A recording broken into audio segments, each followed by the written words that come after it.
Dickerson chasing O.J. Simpson's record. Coming into today, 1,792 yards, or a mile and 21 yards, as someone figured out. O.J.'s record for 1973-2003. Eric needs 212 to get the record today. And the Rams will get the ball first. Joe Cooper getting ready to kick it away, the hero of last week's overtime win for the Oilers. Houston's won 3 out of 4. And the Rams, 4 out of 5. Two hot teams. Len Berman along with Gene Washington. Welcome to Anaheim. We may as well be in the Astrodome. 72 degrees and no wind. And Mike Pleasant on the far side. Drew Hill on the near side. And we are ready. Rams at 9-5, looking for the playoffs. They must win this week and Friday against San Francisco to ensure it. And Joe Cooper kicks it to Drew Hill at the 5, and we're underway. And Hill to the 23 before he's met solidly by Richard Williams. And we'll get to see Jeff Kemp and the Ram offense. Under Jeff Kemp, team is 8-3. Eric Dickerson, of course, the lone back. David Hill, back, blocking back. Drew Hill, wide receiver with Henry Ellard, and Mike Barber, the former Oiler, the tight end. And the offensive line, boy, look at these guys. Pankey, Hill, Smith, Howard. Bill Bain is at least 315 pounds, and they're the guys who set the way. Eric Dickerson bought him Rolex watches last year. I don't know, what about this year? Porsches, Gene? Bill Bain says I'm making enough money to buy my own this year, but he said I'm still glad to have Eric. First down for the Rams at the 23. Throwing on first down. And overthrowing Henry Ellard. So it was not Eric Dickerson right off the bat. But that's why they don't throw that pass very often. As a matter of fact, the Rams have the lowest passing percentage of any team coming into this league. 48.9%, not very good. Run 3 for the Houston Oilers. Ham Stensrud. Baker leads the team in sacks as he does every year. Some strong linebackers. We'll hear from Greg Bingham later on what it means and how he'll try to stop Eric Dickerson. Defensive back Steve Brown, bit of a hamstring problem. Check him out. Bo Eason, his first start last week, had an interception and a fumble recovery. 2nd and 10. Here's our first look at Dickerson. And maybe a yard. We only need 211 now for the record. Greg Bingham in on the tackle. And this will set up 3rd and long, and we'll see. We'll count the defensive backs, Gene, for Houston on this play. Against Pittsburgh, they had 5 at times. This is exactly what Houston wants. They want Kemp to throw the football. He's got a big, strong arm, but he hasn't had the time and experience to develop the little drop-off passes, to develop that touch. They want to force him to throw the football because then they have the advantage. They have the disadvantage when Eric Dickerson is running the football. 4 on the front line.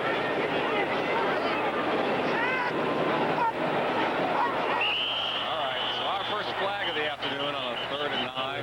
They point the fingers. We'll see what Fred Silva has to say, our referee this afternoon. Defense, number 67. Encroachment. Mike Stensrud. The advantage that they had, they just gave up. You know, and that's one of the things that Houston had been doing, getting themselves in problems 4 or 5 weeks ago. They've won 3 out of their last 4, and they've won it because they haven't made, I don't want to use a word as strong as stupid, but making mistakes where they put themselves in a hole. And this is a good example. Instead of a long passing situation, now Kemp has options on 3rd and 4. There's his number 1 option at all times. Dickerson has the first down and gets across the 35 to the 37. Bostic, Steve Brown, and on the stop. So, instead of a pass, play, man-on-man blocking, straight ahead, let Dickerson get the ball deep in the backfield and pick his hole. Good blocks from Kent Hill, number 72, big, strong guard, moves very quickly, and Irv Pankey, the left tackle. We're going to see that play a number of times. Flip the ball back to Dickerson, let him find a hole, man-on-man blocking. The Rams offensive line can do a good job. 1st and 10 from the 36. Dickerson now needs 203 yards for the record. And out to Ellard. So Henry Ellard, who's their leading wide receiver by catches, he's only caught 30, so it shows you how few times Kemp will put the ball up. On the other side, Drew Hill with only 11 receptions, and the speedster Ron Brown with 19. So that's why, as they jokingly say out here with John Robinson, USC coach, they'll say Dickerson left, Dickerson right, Dickerson up the middle. John Robinson loves the running game. But when Ron Brown is in the football game, the defense must pay attention to him. With that speed, he can force them to back up. 2nd and 3 from the 43. Going deep. He's looking for Drew Hill. Has his man beat. Touchdown, Rams.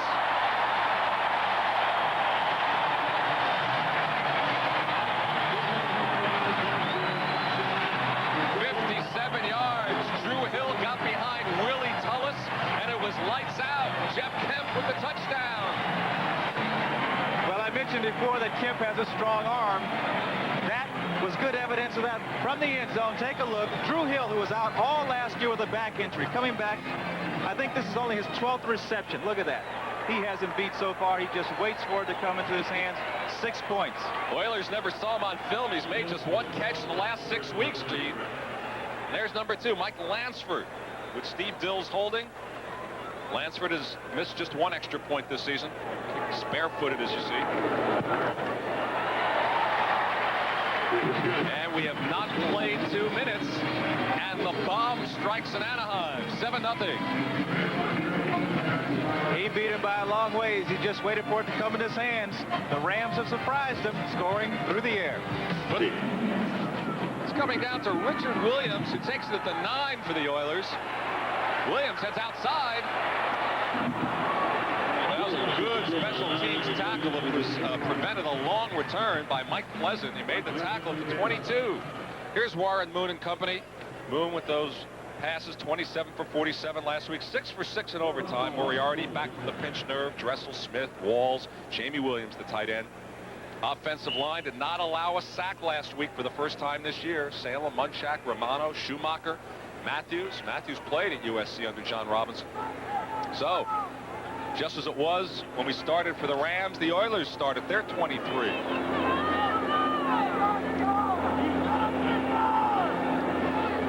Moon did a lot of checking off last week against the Steelers. Gives to Moriarty. Gets a good hole. Moriarty is still on his feet and nearly broke it at the 35. A saving tackle by Gary Green. 14-yard pickup.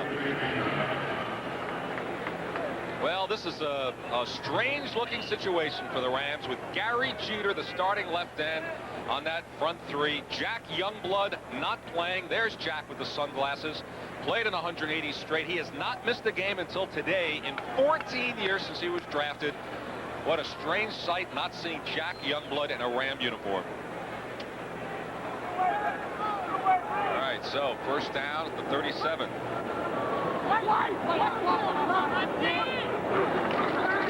Moon's first pass. Completes it to Timmy Smith. Out to the 44 with Green covering. And the rest of the defense for the Rams. Their linebackers, Jim Collins out of Syracuse, number 50, their leading tackler with Owens, Eckert, and Wilshire. Defensive backs, they've had some injuries in there, although Gary Green, who made that play defensively, all-pro out of Kansas City. You see Vince Newsom playing for the injured Cromwell, Johnny Johnson, and Leroy Irvin. Irvin had a 51-yard touchdown return last week when the Rams beat the Saints.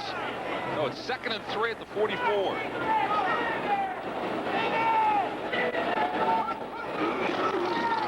Moriarty looking for a first down. Moriarty got it. It was barely. Carl Eckern making the stop. And we may have an official timeout for a measurement here as Moriarty was close. You know, in the games that the Oilers have played very well, they've also run the ball well. Moriarty over 100 yards in a couple of games against Kansas City and the Jets. This time following the lead block from his left guard, Mike Munchak. Well, you think he was happy when they traded away Earl Campbell? I mean, he wasn't publicly, but he was a guy who was unhappy about his playing time. There was some talk maybe he wanted out. All of a sudden, Campbell leaves. He gets the first down, and he gets the playing time, and all of a sudden the Oilers start winning, and they win 3 out of 4. He's got 2 carries for 17 yards already and a first down here at the 47. Lenny, both you and I talked with head coach Hugh Campbell on the sidelines there before the game, and he said for them to play effectively, you know, everyone hears about Warren Moon, but they must be able to run the football. They need that balance. Homecoming for Campbell of sorts, coached with the LA Express in the United States Football League last year. First down at the 57. Far side for Herky Walls, and he's got Walls. goes inside the 40. So Walls, who's just made 17 receptions this year, catches one for a first down there, and the offense is having a fun afternoon here in Anaheim. A 15-yard pickup. Warren Moon throws the ball so effortlessly. Look at the way. It's just beautiful. Beautiful pass. I've never seen anyone throw the ball so accurately as he does. This time, Herky Walls for the reception. Now, the Rams, in my opinion, are in trouble in their defensive secondary. Gary Green is terrific, but without Nolan Cromwell and Johnny Johnson not what he used to be, they're suspect back there, and they need a good pass rush. First down at the Ram 39. Moriarty pulls ahead inside the 35, tackled by Mel Owens, and the Oilers are marching. The strong safety, Vince Newsom, has come on 2 plays in this drive. So what they're saying is they're not going to give Warren Moon a lot of time to throw the football because they're afraid of it. 2 times in this drive, they've had a strong safety blitz.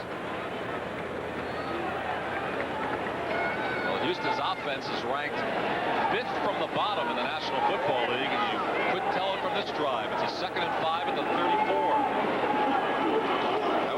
Dressel in motion, Moriarty, and this time he's stopped up. Reggie Dawson, others for the Rams defensively. Well, Newsom had been coming on a blitz, but he comes up with the tackle this time. Let's watch. Moriarty up to the hole. Look at Newsom sticking his head in there, making a tackle, and driving back. Got a little help from Reggie Doss. Good play. Well, they gave him a pickup of 2. I think he got a fortunate spot there. This sets up 3rd and 3. Good against the rush, but suspect against the pass. Stan Edwards, the running back, in there now. 5 defensive backs for the Rams. Aimed at 29 for a first down. Herky Walls in motion. Walls is open. Moon pump fake, and there he goes. First down for Warren Moon inside the 25. No, Moon's the 3rd leading rusher on their club this year. He's active.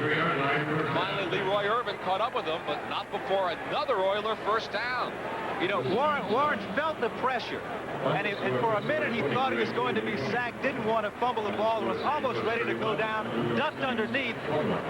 Then he got away, saw the first down yard mark, picked it up. Well, they still have the ball, and you mentioned 3rd leading ground gainer, but he's not known as a runner. But in these situations, hey, I'll go for it. You got to keep this drive alive. He is alive. First and 10 at the 23. Dressel again in motion. There was a bump there. There it is. Good call. Timmy Smith was bumped by Gary Green, and that should be pass interference against the defense. And that'll be another first down. Gary Green is one of the best man-to-man covers. There you see the indication. Defense, number 27. Pass interference. First down. I know what was on Gary's mind on that play. He expected the ball to come in there sooner than it did because he was in good shape to make the play. The fact that Warren held on to it a little bit, Gary had already started his close, couldn't pull up, interference. Now at the 11, we have 8:53 remaining first quarter. The Rams are leading 7-0, but this is the 8th play of this drive as the Oilers are in the shadow of the goalpost, literally. Moriarty heads outside. He tried to follow the block of Bruce Matthews and picked up a couple. There's Jim Collins, number 50 for the Rams defensively. Ball to pick up of maybe even 4.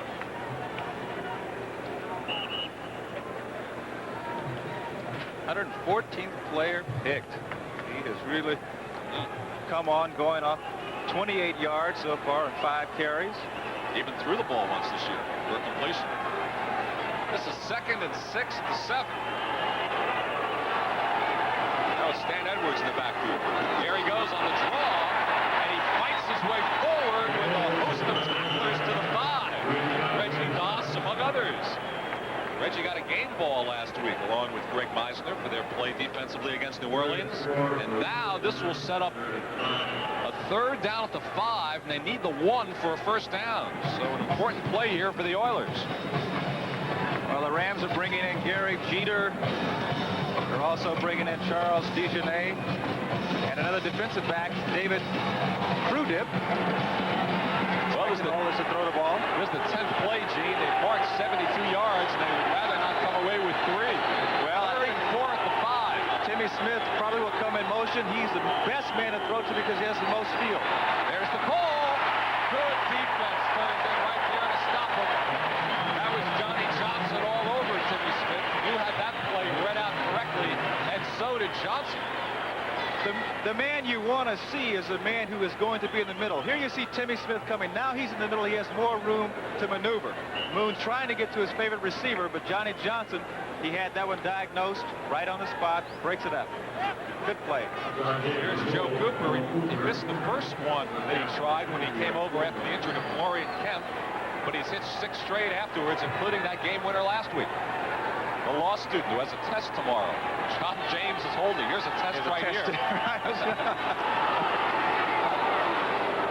And it's good. It almost sounded like someone got a hand in there, but it's good from 22 yards away. So each team scores the first time it gets the ball. But the Oilers come away with 3 thanks to Johnny Johnson. Good hitting down there, and Hill gets up close to the 30. Nice return by Hill before he stopped by Jamie Williams. 25-yard return. So we'll see what the Rams do again. We'll have some other scores for you when we return in just a minute. So that score helps the Rams' playoff hopes should the Rams lose next Friday at San Francisco. Of course, they have to win here today. First down at the 29. There he goes. Dickerson all the way up to the 40. Dickerson. Keith Bostic finally tracked him down. Lenny, one of the people who is plays a key role in this running of Dickerson's number 81. That's David Hill, the tight end. There you see him blocking on Greg Bingham. David Hill in Detroit, my last year in the NFL, I played in Detroit. He was a terrific tight end, caught a lot of deep passes. They have him listed at about 237 here. We have a player down. That's Keith Bostic, strong safety. He got back up. He's a tough guy. He says I'm all right. But anyway, getting back to David Hill, since he's come out here with Johnny Robinson, he's primarily a run blocker. I think he's about 250 pounds, and he's like an additional tackle out there on the field. Well, Eric Dickerson now needs 192 yards to beat O.J. He's already set his single season record. And Greg Bingham, before the game, told us how he would try to stop Eric Dickerson, and it's not an easy task. We'll hear Greg Bingham. Well, no question about it, he's a great back. He might be one of the top 10 to ever play the game. The way we have to stop him is myself as a little middle linebacker have to move the defensive line and linebackers accordingly to put ourselves in the best position to stop him. If you leave any holes open, he's going to find it and he's going to break a big one. And he might add, we'll use Bob Ham on a tackle. That's a rare loss for Dickerson on that play. Ham, a loss of 1. Bostic back in now. So 2nd and 11 from the 39. One other note, Lenny, Ron Brown is in the ballgame, number 89. A speedster from the Olympics, so they have to pay a lot of attention to him. Fake to Dickerson. Throw out to the far side is complete. Good running over there by tight end James McDonald. 18 yards. And that's his first catch of the year. He only had 1 career catch. Basketball player. That's right, McDonald with a catch here. Hey, let me do that more often. Out of USC. Isn't everybody out of USC who plays for John Robinson? Boy, that's one guy they couldn't expect to see. Tight end James McDonald. First catch of the season. First down now at the Oiler 44. They're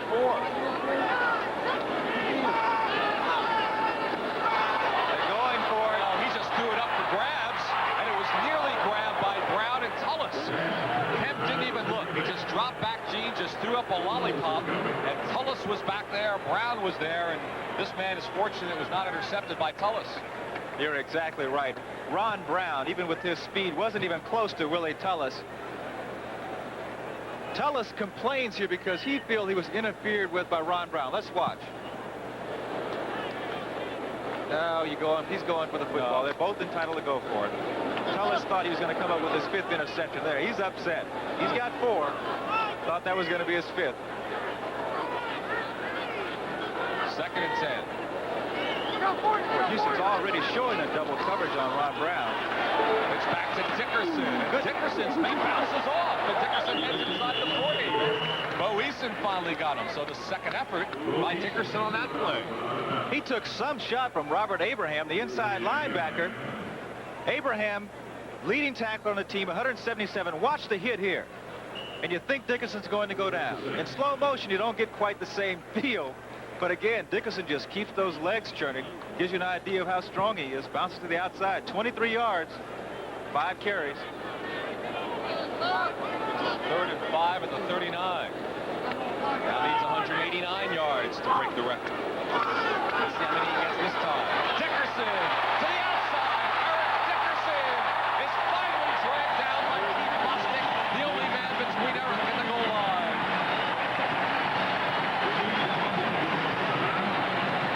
A 25-yard pickup, and Dickerson just marches on.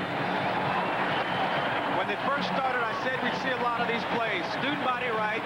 John Robinson's had a lot of Heisman Trophy winners run this same play. And look at how he just breaks through the tackles. Get the ball to Dickerson. Put a lot of people in front of him. Let them block man on man and let him find the holes. He came into the game needing 212. Now it's down to 164. We'll keep the statisticians busy today on NBC. First down at the 14. David Hill in motion for the Rams. Goes to Ron Brown in the backfield. And Brown caught it behind the line of scrimmage and then ran down to the 7. Robert Brazil making the stop for the Oilers along with Robert Abraham. Earlier today around the National Football League, Pittsburgh held on. So they beat Cleveland. Pittsburgh led Cincinnati by a game. What a surprise. Kansas City beating up on Seattle 34-7. That game's still in progress, 4th quarter, as we mentioned. St. Louis beat the Giants. Cardinals alive for a playoff spot. Philadelphia, New England is now officially eliminated. New England's out of the playoffs. And that officially puts the Raiders in. We'll have more scores coming up. This is 2nd and 3 at the 7. Dickerson gets all 7 of them. Wait a minute. He fumbled the ball. He fumbled the ball. And the Rams recover it for a touchdown. Give the touchdown to Henry Ellard on a Dickerson fumble at the goal line. Dickerson goes right in, and right at the goal line, he loses the football. Right there, just as he's about to cross the goal line. I thought he might have been in, Gene. Well, you know, when we look at it on slow motion, you can see he was right on the goal line, and that's a tough call for the official. But fortunately for the Rams, Henry Ellard, number 80, was there. Recovers it. That's a touchdown for the Rams. So give Dickerson 6 yards to give Ellard the touchdown on the fumble recovery. You know, there was a game against San Francisco, Gene, where Dickerson fumbled on the 1 and out of the end zone, and it went as a touchback. What looked like a sure touchdown. Well, Lansford adds the extra point, so officially Eric Dickerson carries to the 1. Ellard recovers his fumble, and the Rams lead 14-3. Payne, but now they're giving the touchdown to Dickerson, and ruling he fumbled after he broke the plane, Gene. Oh, they are. Well, let's watch from the far end zone. There the ball goes loose. But I guess from this side, an official is standing right on the sideline, and he's saying that once you cross that plane and if you have possession, it's a touchdown. Well, now as they tend to Richard Williams, we'll take a commercial break. We'll be right back, everybody.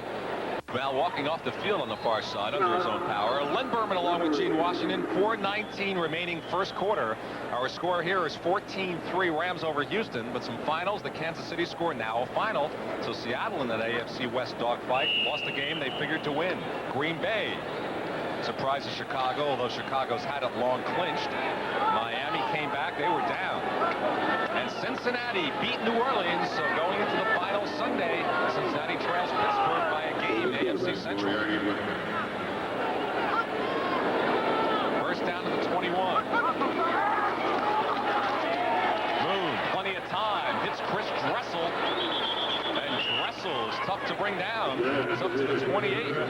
Mel Owens in on the tackle. Eric Dickerson on the sideline. Already today, he's rushed 7 times for 55 yards, has the 7-yard touchdown, and now needs 157. And he wants to do it today, I would assume, because it's going to be tough next Friday night against San Francisco. The 49ers shut them down the last time around. Held him to 38 yards. So So this play will start the 29 now. 2nd and 2.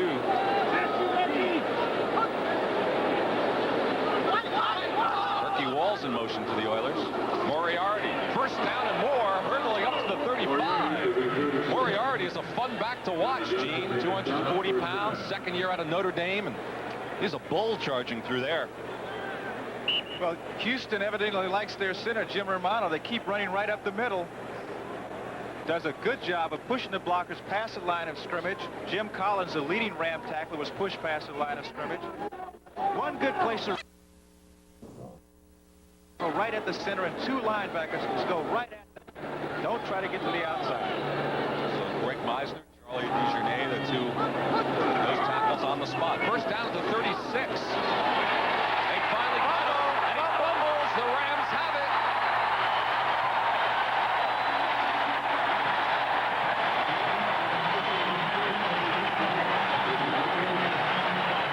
Well, Doug Reed is the man, defensive end. Rookie out of San Diego State with Jack Youngblood injured. That gives him playing time, and Doug Reed capitalizes with a big fumble recovery. I think it's Reggie Doss. Nope, number 69, Greg Meisner gets there first. Reggie Doss, he's the man who knocks it away. And there's Doug Reed coming up with the recovery. Let's watch the center, number 55, Jim Romano, who does a good job on Meisner in the beginning. Now it does a little spin. Now there's Romano. He opens the gate, and look at that. Oh, my man got there. Too late. The rookie, Doug Reed, with the recovery. First down at the 22. Rams already lead it 14-3. A flag is down as Dickerson is down at the 20. We have 2 minutes, 41 seconds remaining first quarter, and a big turnover there as the Rams trying to really put some daylight between them and the Oilers. But let's see what the flag is here. Illegal procedure against the Rams, right. Talking earlier about how the Oilers had won 3 of their last 4. Johnny Robinson, head coach of the Rams, on the sidelines. But they've done it by being able to run the ball well and avoiding costly turnovers. This situation is a situation they were in when they lost 10 straight. We'll listen to the call. Less than 7 men on the lines. Refused. 2nd down. That's all right. That's not easy for a referee to say all that while his hands are still moving. I mean, good move by Fred Silva. So because they held him to 2 on the play, they declined the penalty. It'll be 2nd and 8 at the 20. So I guess they consider it a moral victory when they can hold Dickerson to just a 2-yard gain. Well, this is a normal passing down, but the Rams aren't the typical. Well, I think this is going to be against the Rams. I think Kent Hill got started a little early. Someone did over on the left side, either Irv Pankey or Kent Hill.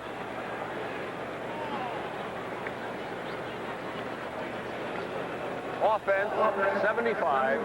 Full start. Irv Pankey. You know what? When they throw a handkerchief against Pankey, do they call it a hanky? I don't want to. All right. All right. We asked Greg Bingham earlier, how come the San Francisco 49ers were able to shut down Dickerson? They held him to just 38 yards several weeks ago, and here's what Bingham told us before the game. Well, San Francisco stopped them with their offense. When they stopped Eric Dickerson, the defense was on the bench, and the offense was scoring 21 points in the first quarter, and that's really the key to stopping Dickerson. I don't think anybody stops him. I think you have to slow him down and let your offense score a whole bunch of points, and then your defense will be sitting on the bench while their offense is starting. Well, with the Rams with the lead, Dickerson gets the carry and moves inside the 20. The Oilers had 2 men out there, Bo Eason one of them, who thought they were going to be able to tackle Dickerson. Gave them a little juke, jumped inside, and just turned on the Jets. O.J. says he has warp speed. Right. Watch this on the right side of your screen. Number 21, Bo Eason is going to be out there. Linebackers out there. Look, stop, run by, accelerates, picks up another 3 or 4 yards. Irv Pankey coming all the way around from the far side, his left tackle spot to get in on the block. And that's what these linemen, they get inspired. They know if they hustle the way Dickerson runs, they're liable to make a key block on the other side of the field. David Hill in motion is a 3rd and 6 at the 18. Flag is down again. Maybe that's why Ron Brown couldn't get going. Maybe it's because Pat Allen kept them from going. Let's check out the flag, but there was nobody where that pass was intended from Kemp. Well, he obviously threw that one away. He was trying to get a little quick screen out to Ron Brown on the far side. Brown was held up in the backfield. Let's see what Offense, Silva says. illegal formation. Ah. 6 men on the line of scrimmage. Refused, and it's 4th down. And the Rams offensively now with 3 penalties in this series. They just couldn't get their act going, and that could be important. John Robinson should be upset. Well, gonna go for the field goal here, and Mike Lansford comes on. You know, he's hit 11 straight, and that ties a club record. This will be a 35-yard attempt. well, he's 9 out of 11 from this range, 30 to 39. Steve Dill's the man doing the hole. Gets it down, and a Rams club record 12 consecutive field goals. Mike Lansford adds 3 more for the Rams from 35 yards away. So the fumble recovery by the rookie Reed leads to 3 more from Lansford. It's 17-3 Rams. A big hole. Well, that's a big tackle turned in there.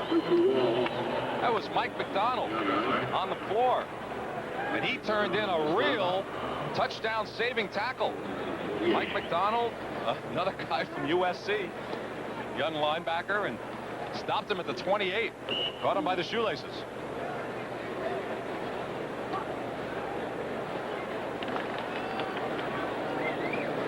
So now Moon and the Oilers, who fumbled it last time, started the 28. They have to piece something together here, trailing by 14.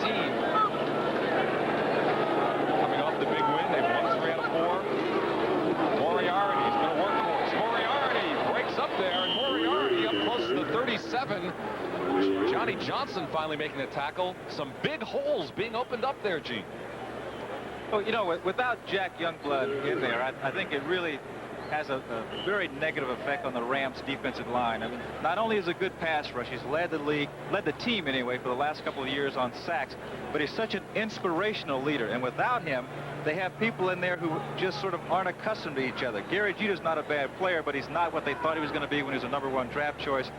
And I think in order for the Rams to be effective on defense, they really need Youngblood in there. 2nd and 2 at the 36. Moriarty taking advantage. He's out of there now. This is Stan Edwards on the near side. Edwards fights for a first down, perhaps. Vince Newsom over here making the stop. Edwards last week playing for the injured Moriarty had 25 carries.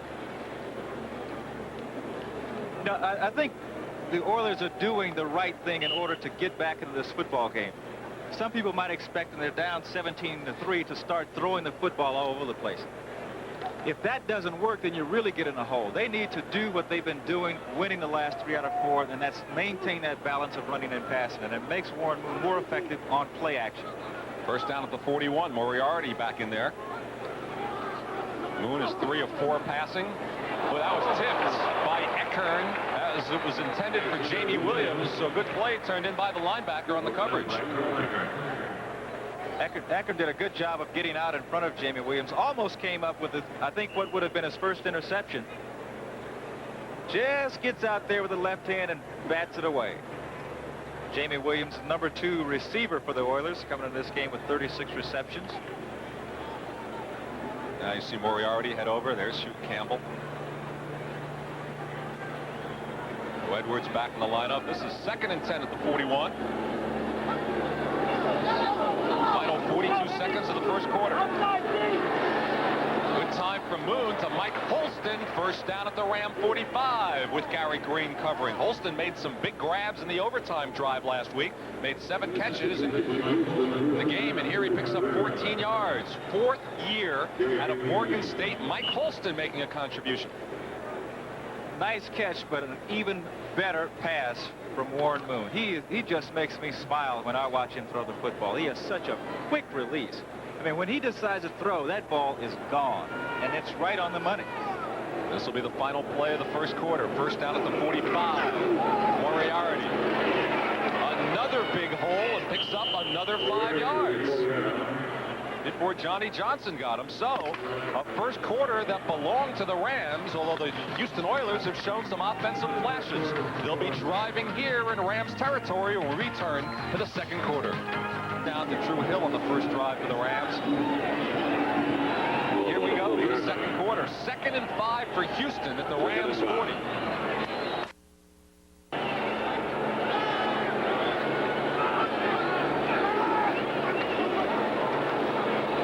Sliding catch by Tim Smith for a first down inside the 35. Gary Smith, Green. favorite receiver. First quarter, Dallas over the Redskins, 7-zip. San Diego, first quarter ahead of Denver, 6-0.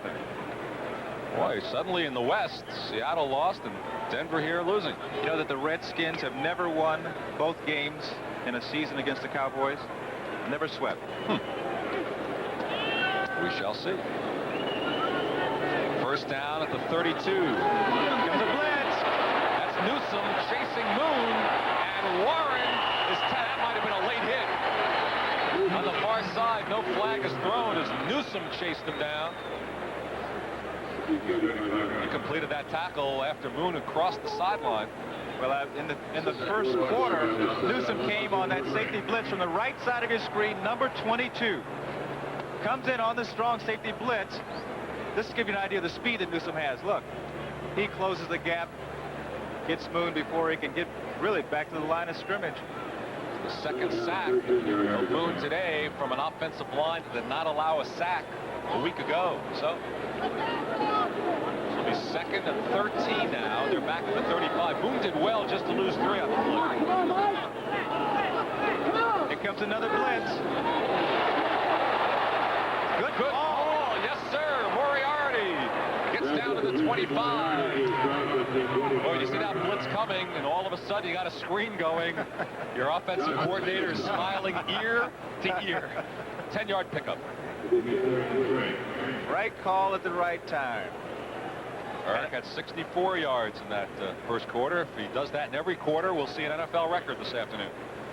Lenny, I think the reason we're seeing so much blitzing from the Rams, we've seen it from Newsom 3 or 4 times, that time from a linebacker, is that quite frankly they're just not getting the pass rush from their defensive line. Not putting the pressure on the quarterback, and they have to do it by blitzing. 3rd and 3 at the 25. Dressel goes in motion. Out of bounds. No, sir. So this will set up 4th down and 3 as Holston caught it, but he was out of bounds. Let's take a look from up high. Watch the coverage. At the bottom of your screen in the middle, that's number 84, Mike Holston. And you're going to see he catches this ball just as he's going out of bounds. Officials right on the spot catch 1 foot in. But at the NFL, you need 2. That might have worked in college. So now, Joe Cooper. And the ball will be spotted at the 32, so this will be a 42-yard attempt. Joe is already hit from 22.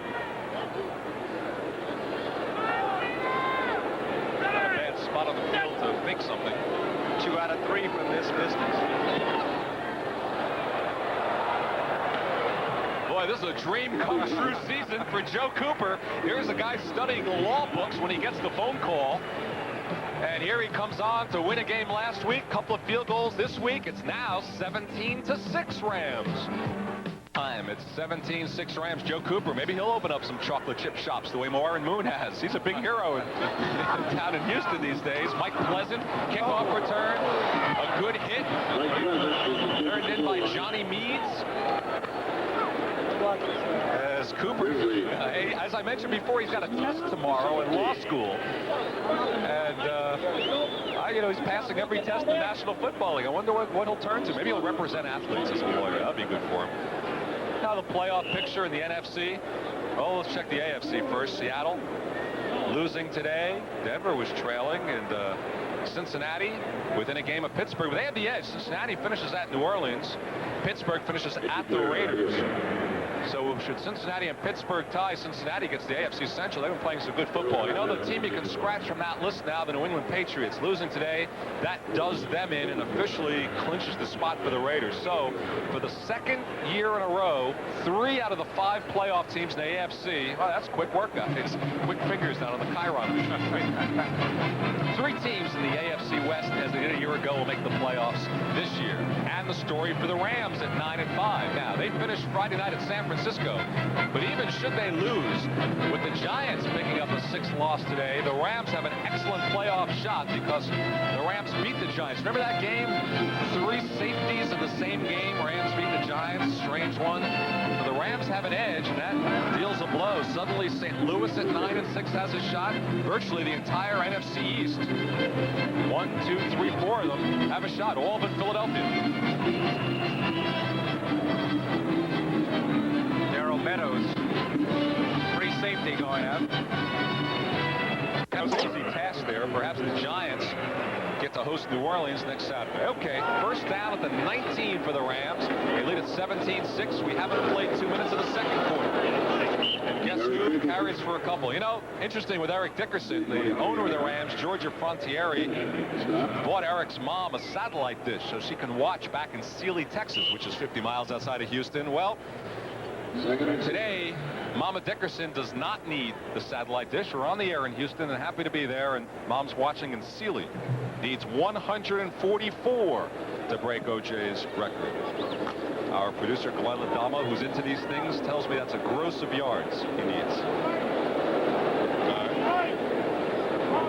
Second and 6 at the 23. We got to get Adamo off the bowling tour. Here goes Dickerson again, and does not get the gross there. Good gross defensive work turned in by Mike Stensrud, among others, and he gets out to the 25, which will set up third. And here's that Houston defense, as we mentioned last week in the times. That really threw off the Steelers, and we'll see what they do here. This will be third and the long 3 at the 26. Brought in some added muscle up the middle. Number 72, Brian Soche. I used to call him Socia. So did everyone else. Soche. 2 years after he's been there, he tells the Oilers it's Soche, and they said, well, why didn't you tell us? He said, I'm just happy to be here. I don't care what you call me. Third and 3 at the 26. Dickerson, and it's tricked up. Good play in the backfield as Dickerson is stopped. Ted Thompson, the linebacker, also out of SMU. And Thompson dumped Dickerson in the backfield to set up fourth down. We'll finally see a punt this afternoon. Well, it's student body right. Man-on-man blocking from the Rams. Give the ball to Dickerson. Number 51 coming up through the middle. Ted Thompson was a man who tripped Dickerson up, held him from getting the first down. That's John Misko to punt. He's really battling for his life here. He's been in a 3-week slump. He needs to break out of it if he wants to stay with the club. He gets a high one. That's Roaches at the 31 and immediately tackled by Sully. Ivory Sully. So a 41-yard punt, no return. The Oilers will take over. You know, December 22nd, it's the Georgia Bulldogs against the Florida State Seminoles. It's the Citrus Bowl in Florida. They've come up with a couple of good plays in the linebacking core, Gene. Boone is 6 of 10 passing. Well, the linebacker's able to get the jump to the outside. I mean, as soon as they see pass, they're jumping to the outside because they know that Houston is not going to win this game running the ball. Because the first thing in their minds is pass defense. Third and 5 of the 36. Here's a play where you look for Tim Smith, the wide receiver. No longer anonymous in the National Football League. Boom. Intercepted, intended for Holston. Here's Johnny Johnson. A flag is down. And Johnson out of bounds at the 35. Flag came late in the play. Pass was intended for Holston. You know, the Ram defenders sort of dove at Holston's feet. The ball was over his head. I don't think he had a chance to catch it. You know, if the receiver doesn't have a chance to catch the football, you shouldn't call pass interference. Let's watch from the end zone. Coming across the middle. Boone's going to try to get the ball to Holston. One of the Ram defenders is going to be at his feet right there, but he had no chance to catch the football. Let's see if they call pass interference. Defensive pass interference. First down. Called against David Crodum. That is a big call and an important point you made. They changed the rule a few years ago. You cannot call pass interference if you don't have a shot to make it. But, gee, I don't know. He had no chance to catch that football. Really? No chance. Had a chance to touch it, though. Unless he grew 6 inches. Wait a second. He had a chance to touch it, which could have He had no chance to touch the ball. All right. He had no chance to Rest my case. First down at the 50. Edwards straight ahead down to the 46. I was trying to make the point, Gene. Before I so rudely interrupted. Maybe if he could touch it, that would have prevented the interception. But I'll take your word for it. Let's pause briefly for station identification. This is the NBC Television Network. Remaining first half. This is a 2nd and 7 from the 47.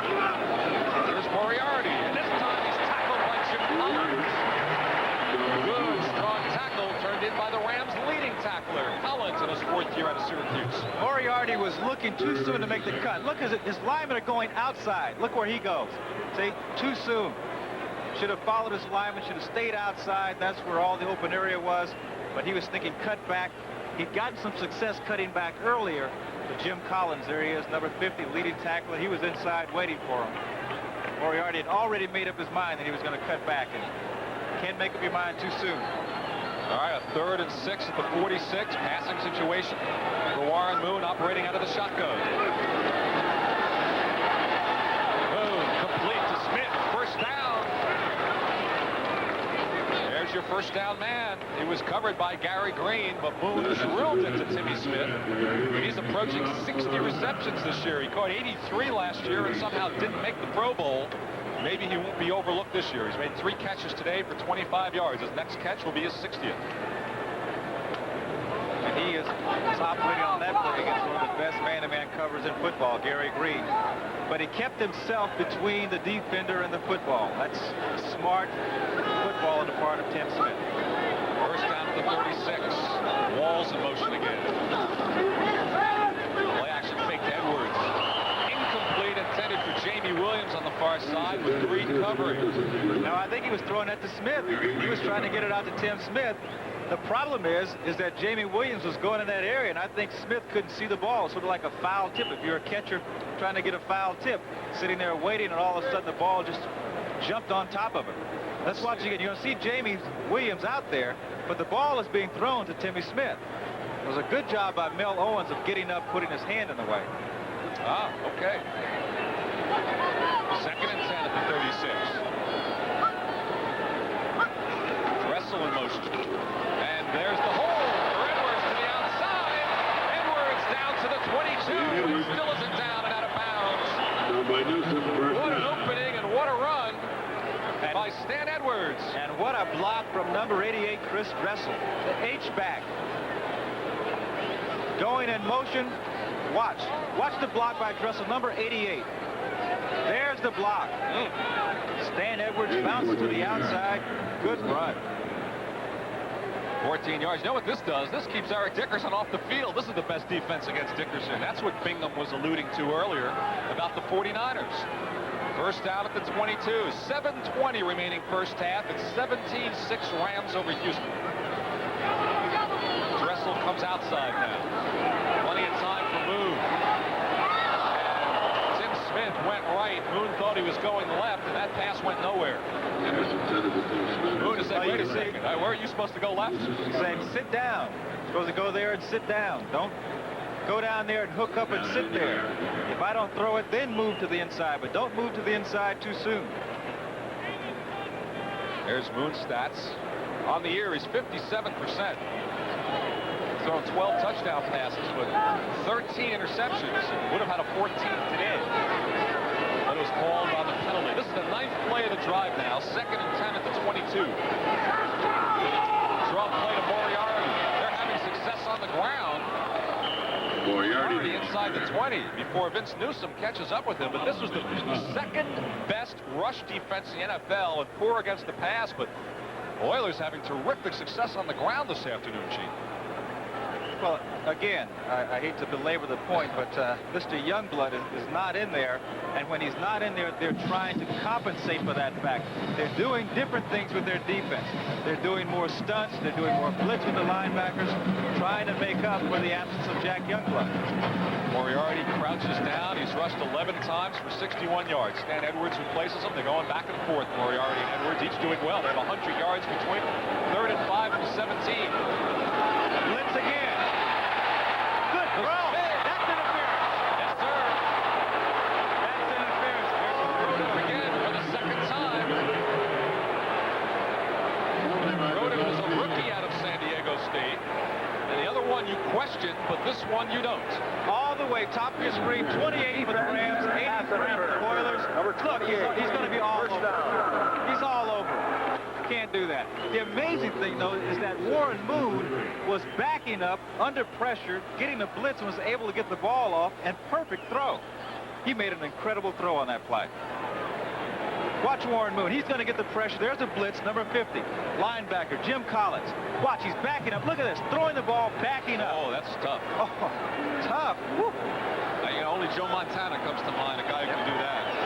Going off the back. All right, this is first and goal just inside the 5. An I formation. 2 running backs now. Here's the second one. Moriarty. Touchdown. Touchdown, Oilers on the ground. They carried about 3 Rams with them. Larry Moriarty with his 4th touchdown. And carried Wiltshire and Collins, a couple of linebackers, into the end zone with him. Well, Moriarty is 240 pounds. He's no little guy. And he likes getting those 100 yards and scoring those touchdowns. There's Dressel in motion. And as you mentioned, Lenny, he's going to get hit right here, but he keeps pushing. Another 2.5 yards, 6 points. And again, the balance of the Oilers. Scoring on the run. 65 yards on the day for Moriarty. And now Cooper will try to draw the Oilers within 4. So a 7-point day for Joe Cooper. A 4-yard touchdown from Larry Moriarty. The Oilers are back close again, a bit on fire, 17-13. This afternoon, that last drive, aided by 2 pass interference calls against David Crowdip. Good kick. And no choice for Mike Pleasant but to down it right there. So we'll take a timeout. When we return, more action and all the scores from around the league. The Rams lead the Oilers 5 times, but Houston, it's the Rams just 8. That's why they give it to Dickerson all the time. First down at the 20, and there he goes. Nearly stopped in the backfield. Dickerson breaks free. Eric Dickerson is grabbed at midfield.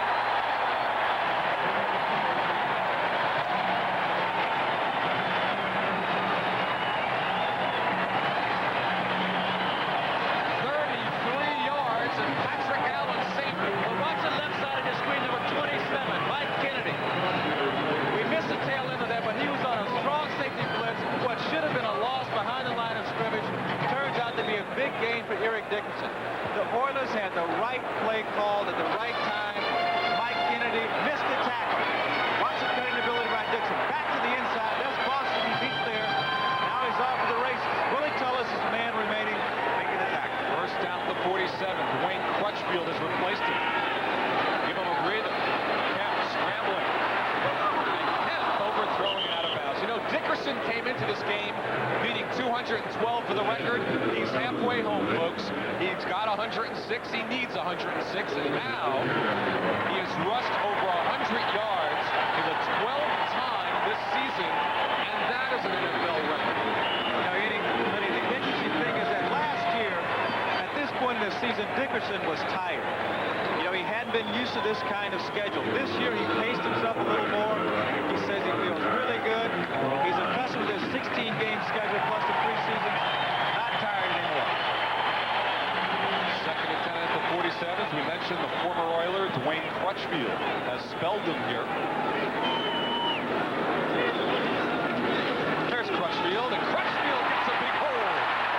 My goodness, all the way down to the 30. That offensive line is opening up holes for whomever the running back is. A 17-yard pickup for Crutchfield. And now he'll take a breather, and Dickerson comes back. Well, let's watch from the end zone. Number 54, Greg Bingham. He goes too far to the left. That's what you call an influence block. You get the linebackers flowing in one direction. You give it to the halfback. He cuts back. Crutchfield with the ball. And Lenny, what you were talking about, the fact that the offensive line is doing so well, when you have a back like Dickerson, it just gets the whole group inspired. Regardless of who's coming in, sort of to give him a breather, that line gets inspired. Dickerson's back. His first down at the 30. Throwing out complete for Ellen. And he's close to a first down. Ariella, the leading pass catcher among the wide receivers, as Jeff Kemp hits him on that one after missing it the previous time. And this will set up 2nd and 1 at the 21. A hand from Self from Kemp. Lenny, this almost seems strange, but this might be a time for Houston to call timeout. You know, the Rams are on such a roll right now. They have everything going for them. It's almost like you need to come up with something and just try to slow down their momentum a little bit. and I would imagine that Dickerson's going to get the football. Hugh Campbell's not calling timeout. 4:21 remaining in the half. It's a 2nd and 1 at the 21. Fake to Dickerson, who rolls the other way. Completing to David Hill inside the 10, and Hill is wide open.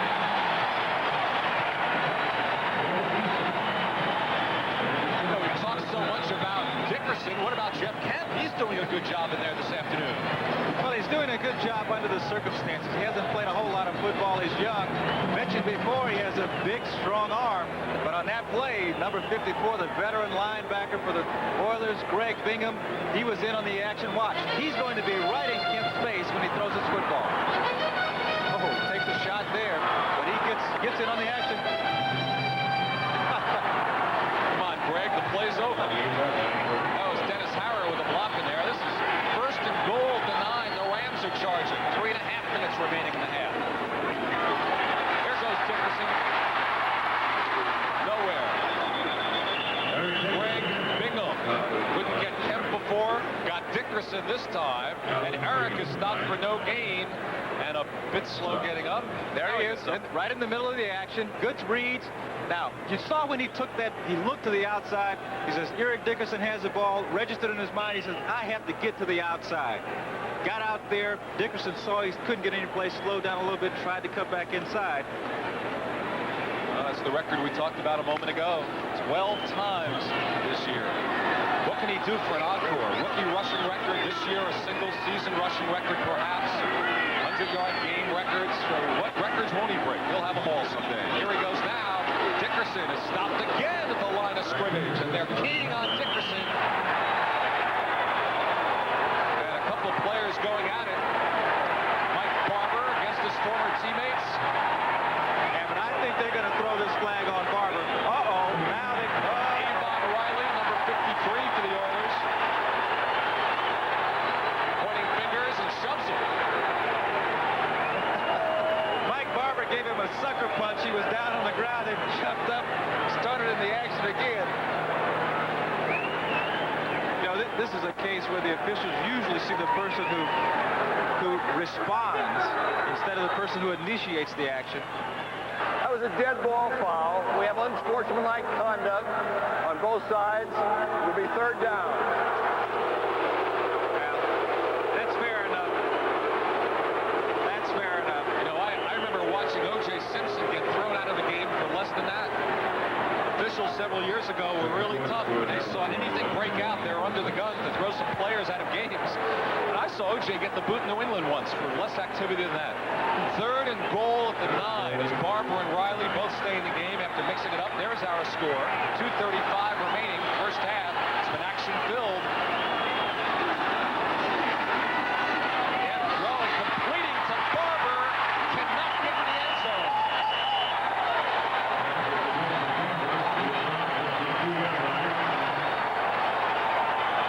Well, one way Barber continues the point.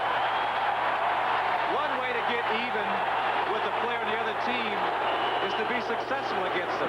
My coach always told me, if you want to get even with the defensive back as a receiver, go out and catch a pass. Mike Barber did it on this play. Kemp to Barber, a little short pass.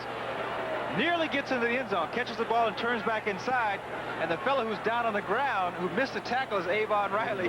And Barber gets back up, says, I'll show you, I'll show you. Oh, no, he's still upset. What are you saying? Don't get mad, get even, huh? Is that the old line? Jeter over there? I'll tell you what, it's very stupid what he's doing. And Johnny Robinson is telling him that. Meantime, back at the ranch, Michael Lansford converts a 19-yard field goal. So with 2:26 remaining in the half, the Rams. There's Roaches at the 3.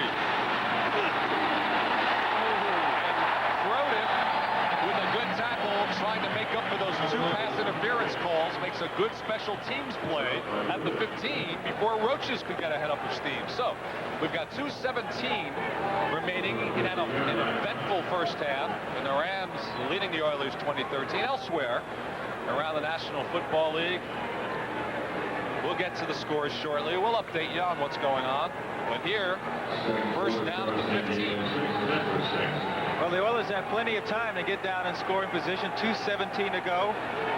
They'll have had the benefit of the 2-minute warning to stop the clock. There are the early finals.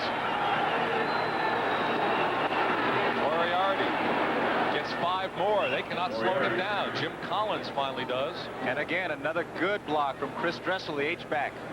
Coming in motion, helping out on the nose tackle. And we're coming up to the 2-minute warning here in Anaheim. So our score, the Rams lead the Oilers 20-13. A lot of sideline conversation that just won't quit. A lot going on. We'll be back shortly. Our score 20-13, the Rams. There is nothing more basic to a child's development than love. When a child... Situation that you're in, it could hurt him and his team a lot more than it can hurt the Oilers. I mean, you don't want to get a penalty call and you in the wrong situation.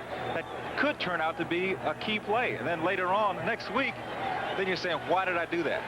You have to keep a cool head.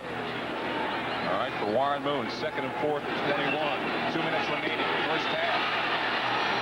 Dishes it off to Williams. Jamie Williams, a stop hold for 20. That'll be a loss of a yard. And set up 3rd and 5. Carl Eckhart making a good stop of Williams. Clock continues to run. They do not use a timeout. 1:40 remaining as a 3rd down play is up. Pittsburgh beat Cleveland by 3.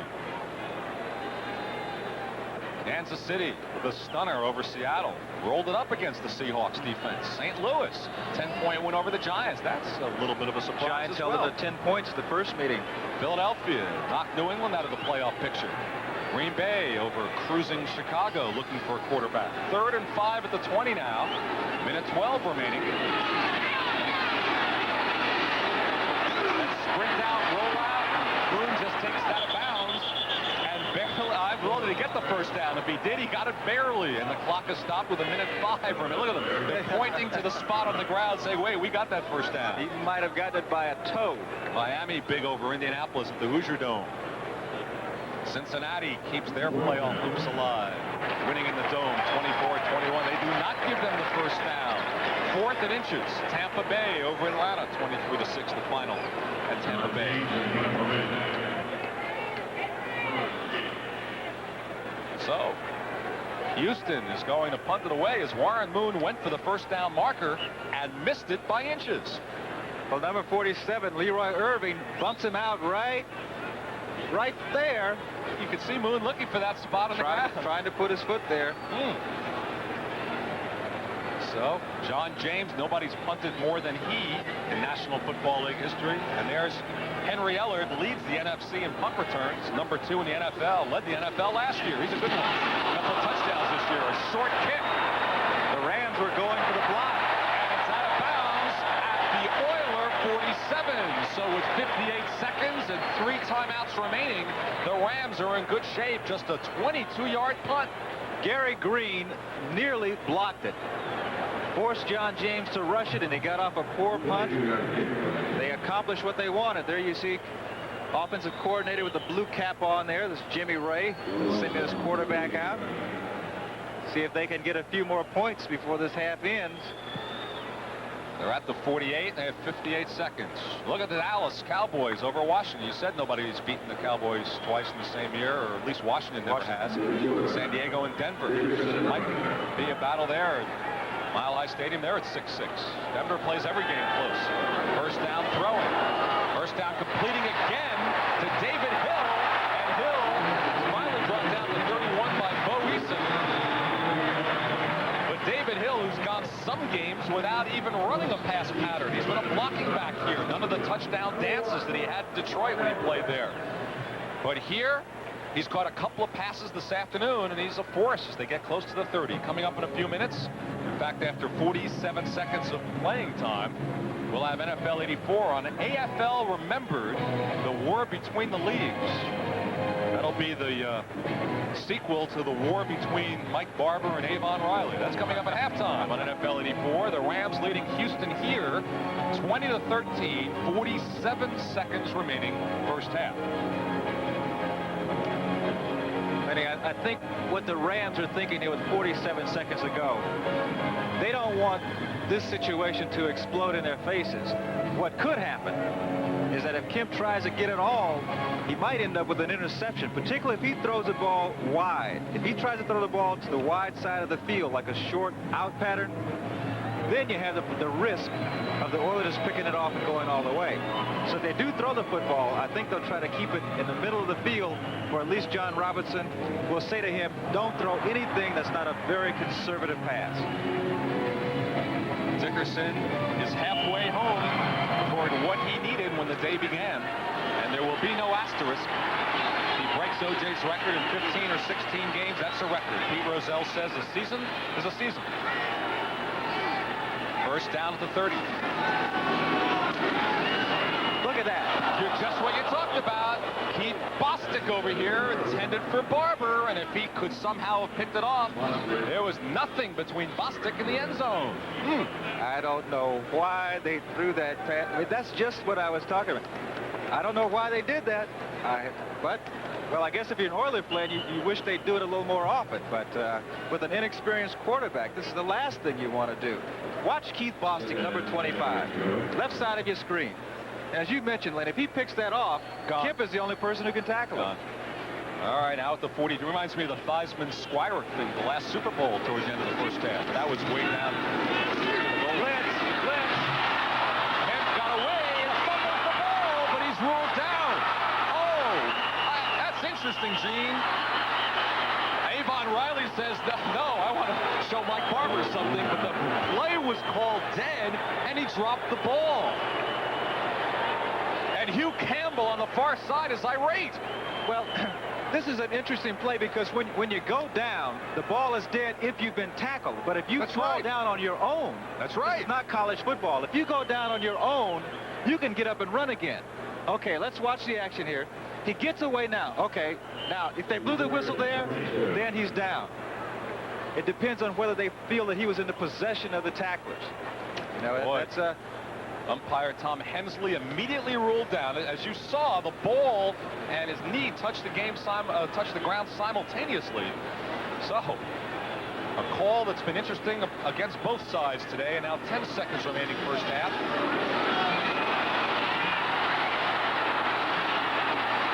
Complete at the 35, and time runs out on the half. The Rams signal for a timeout. Well, let's see. The clock says no time left. The referee says timeout Rams, so that's an interesting call. And they'll huddle again. I think they're going to rule the time is out. At least the Oilers think so. John Robinson has some things to say. I'm sure Hugh Campbell has an earful to the officials as well. Neither side thrilled with the calls this afternoon, but that is halftime in Anaheim. The Rams lead Houston 20-3. NFL 84 coming up. The Rams leading the Oilers by 7. We're at halftime.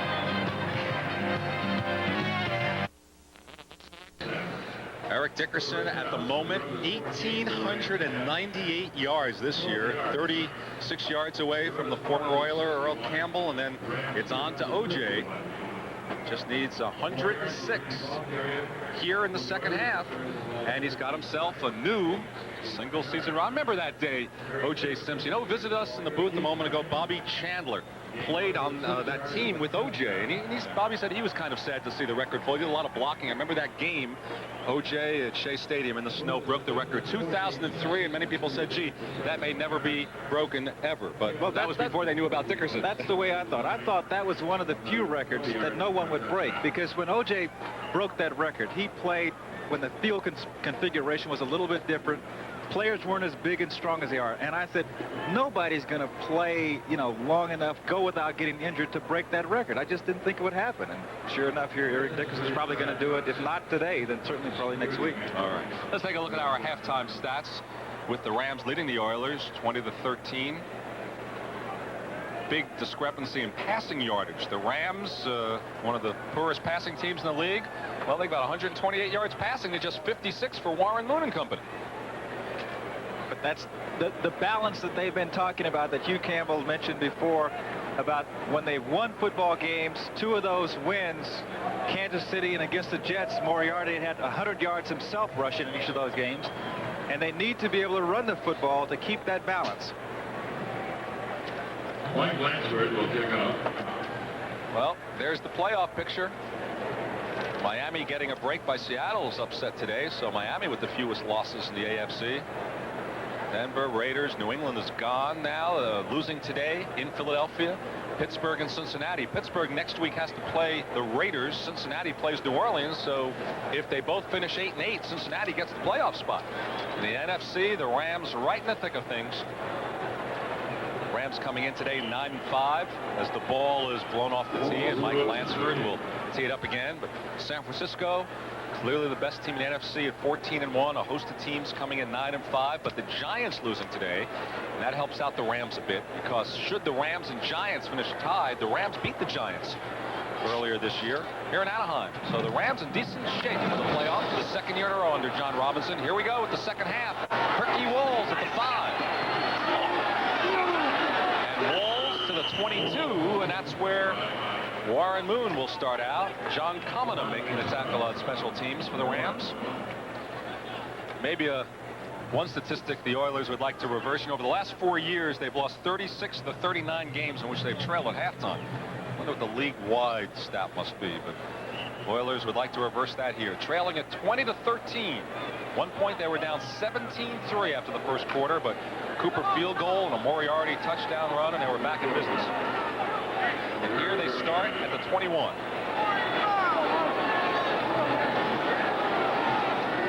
Statistics in the first half. Moriarty had a good first half. Leroy Irvin stopped them cold at the 20. Loss of 1. I think Rams head coach Johnny Robinson is certainly aware of those first half statistics with the Oilers rushing the ball more than they had getting it through the air, and he said, look, let's come up and force them to put the ball in the air a little bit. Let's see if we can stop Moriarty some. He's gained 70 yards. But this one, a loss of 1. 2nd and 11 for the Oilers at their 20. Wide receivers out to the near side. Walls and Smith. Dressel making a U-turn. And there he is. But only out to about the 25. Eckern watching Dressel closely. This telecast presented by authority of the National Football League. It is intended for the private use of our audience. Any rebroadcast or other use of this telecast without the express written consent of the Los Angeles Rams and the National Football League is prohibited. Warren Moon, what success he had in Canada. Comes in the National Football League and goes 0-10. Suddenly wins 3 out of 4, and people are talking about him around the league. You know, in Canada, he played against man-to-man defenses most of the time. Now he's seeing all these different coverages, and finally he's getting accustomed to it. And I think that's been a big part of the success of this Oilers team in the last 4 weeks. 3 wide receivers, 3rd and 6. A flag is down, and a pass is complete to Smith across the 30. It looks like we're going to have a motion call against the Oilers, which would nullify a first down. They're talking to Jim Collins of the Rams. Yeah. Well, Jim gave you a nice motion signal there, didn't he? Thank you, Jim. There it is. Well, called procedure.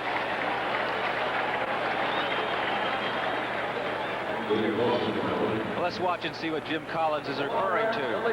There it is, number 63, left guard, right punch jack.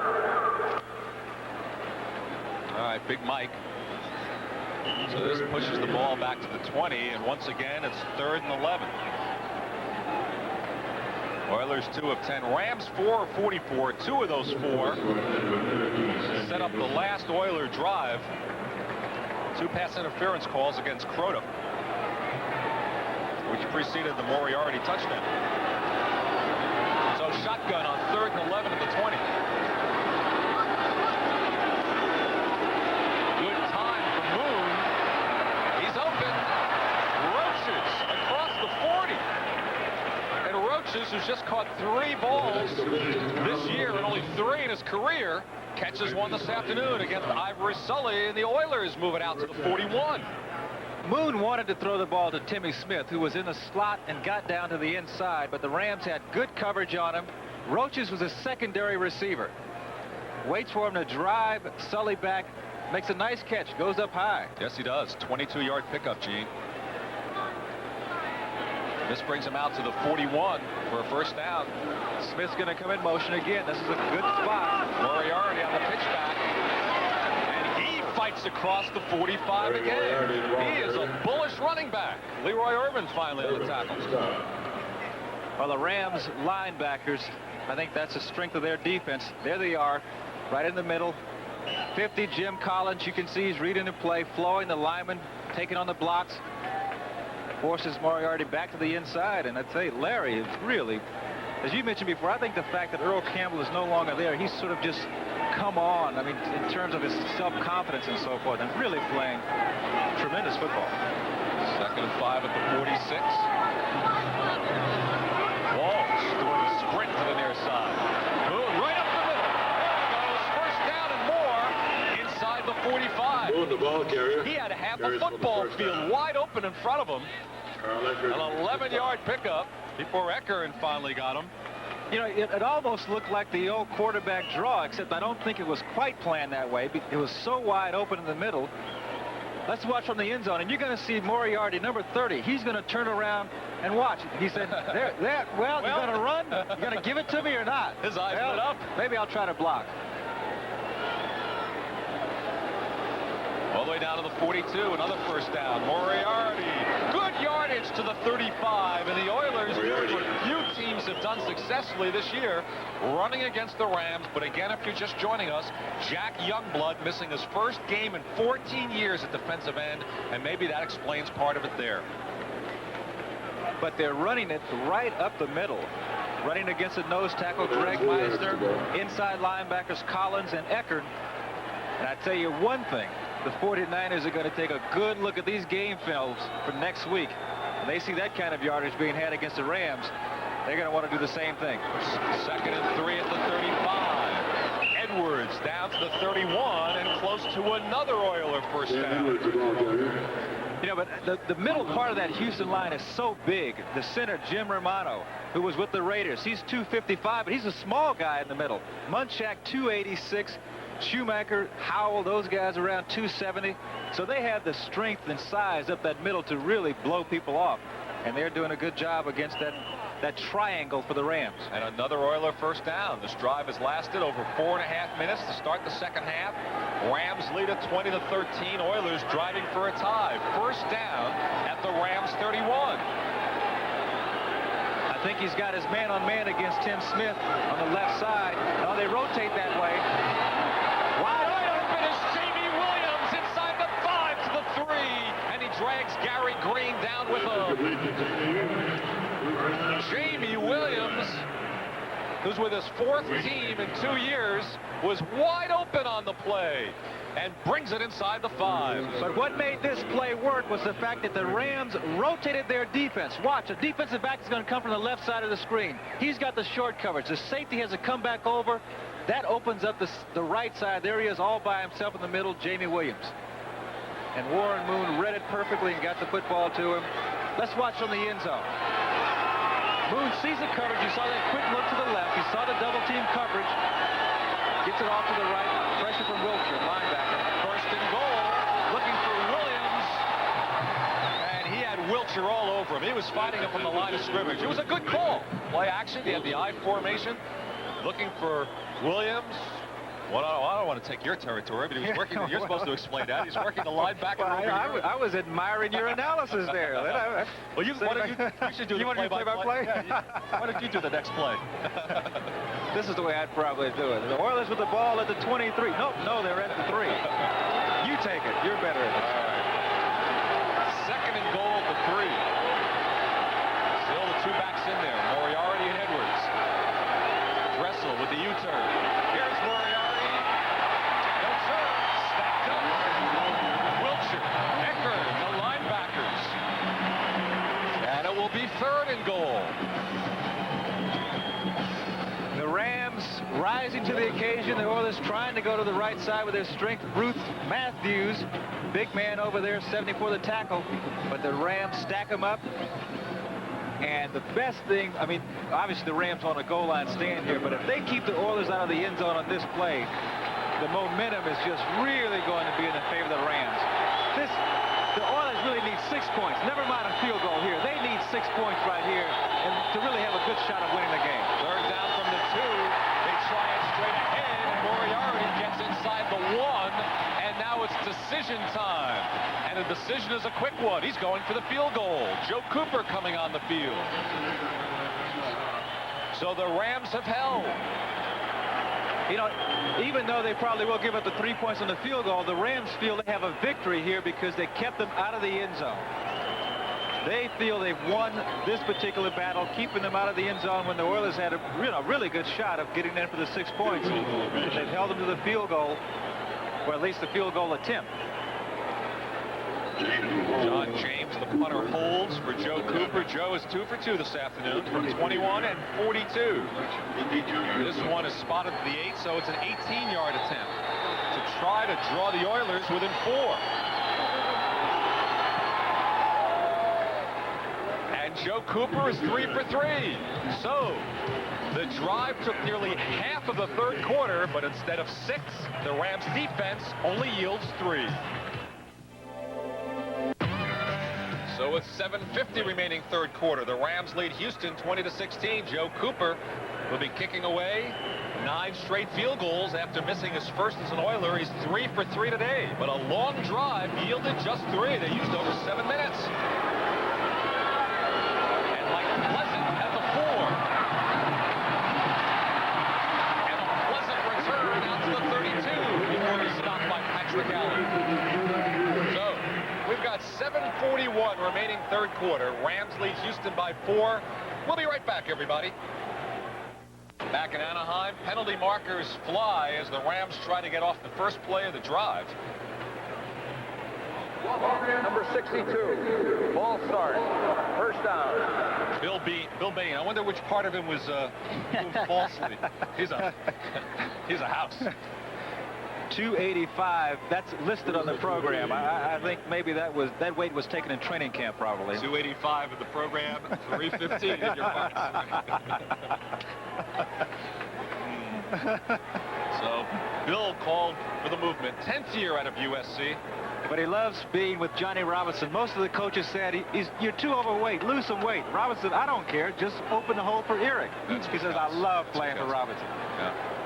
Well, that makes sense. It's not the rules, it's the results. Dickerson on 1st and 15. Dickerson busts free to the 38. A gain of 10 for Dickerson. But now, let's go to NFL 84 in New York for an update. Thanks, Lenny. This is Ahmad Rashad. And in Denver at Mile High Stadium, Sammy Winder takes it in from 4 yards, making it Denver 13, San Diego 6, the beginning of the fourth quarter. On the pregame shows, talking with Eric Dickerson, talking with OJ on the beach. On the beach. Ahmad had a tough assignment this week on Laguna Beach. Kemp going for Drew Hill and overthrows him, working Patrick Allen. That play on the first drive was successful for a 57-yard touchdown. Kemp trying to go to the well again, and he had a step on him, Gene. I think he had 2 steps on him. Allen had come up and challenged Drew Hill. He was playing him very close, and he just ran away from him, but he missed it. They're the Houston linebackers, Bingham and Abraham. Abraham being sucked up. There you see the tail end of this. Just a little bit too far for a wide open Drew Hill. So it's 3rd and 5 at the 38. Dickerson needs less than 100 now to break OJ's record. Needs 96. See if he gets some of it here. Dickerson rolls off the tackler and fights for a first down. Keith Boston and Bo Eason finally bring him down. First down, Rams. Eric Dickerson gets this first down on his own. Strong legs. One of the Oilers comes up to make the tackle. Watch on the right side of your screen. He's going to get hit right there. But does he go down? Nope. Nope. Sees the first down mark. Teddy Thompson doesn't tackle him until he gets a first down. Only 89 yards for the record. At the 45. Crutchfield's in there at the running back position now. Again, throwing on first down. And completing to Barber. And Barber ran into Avon Riley, the man he fought with in the first half, and rolled right off of him.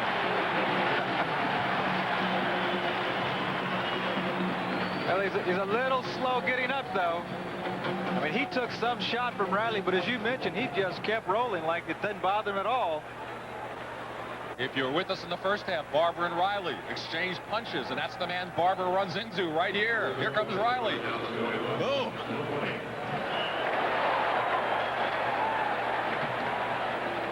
Another 5 yards. There's Avon Riley, gets a good shot, but Barber doesn't go down, just spins away. Then Bingham lowers the boom on him. So it's first down now at the Oiler 44. 6 minutes to go, third quarter. The Rams lead at 20-16. And again, Crutchfield is the running back in place of Dickerson. Watch the bomb, watch the... Out to a diving Ron Brown, the Olympian who we haven't seen much of today. The rookie from Arizona State who won a gold medal in the relay. Couldn't leap and catch that one there. Let's pause briefly for station identification. This is the NBC television network. Channel 24, KSEE, Fresno. Back in Anaheim, the roar from the crowd. Eric Dickerson is back in the lineup. Len Berman and Gene Washington. 5:56 remaining, third quarter. Dickerson looking for an NFL record. 89 yards shy as of this moment. This is usually a pass down, but they don't pass. They hand it off to Dickerson. And Avon Riley was in on the tackle, and this will set up third down and long. Well, this is your definite pass down or draw down or screen down. And I think the Oilers are certainly expecting one of those. There they bring in 5 substitutes. Oh, the Washington Redskins coming are back. Dallas by a point. And the noise in the background, the ever-present wave whipping around Anaheim Stadium. The only wave that counts here is in blue and gold and wearing number 29. 3rd and 9 now. And the Rams called a quick timeout. It was either the noise or the defensive set, one or the other, but Jeff Kemp spends the timeout. We'll be right back. Rams lead it. Football League. Those are the earlier scores. Pittsburgh over Cleveland. Kansas City at home big over Seattle. St. Louis at home beating the Giants. Home teams doing well. Philadelphia over New England. Green Bay won on the road at Soldier Field. 3rd and 9 at the 43 for the Rams. 5 minutes remain, third quarter. They lead by 4.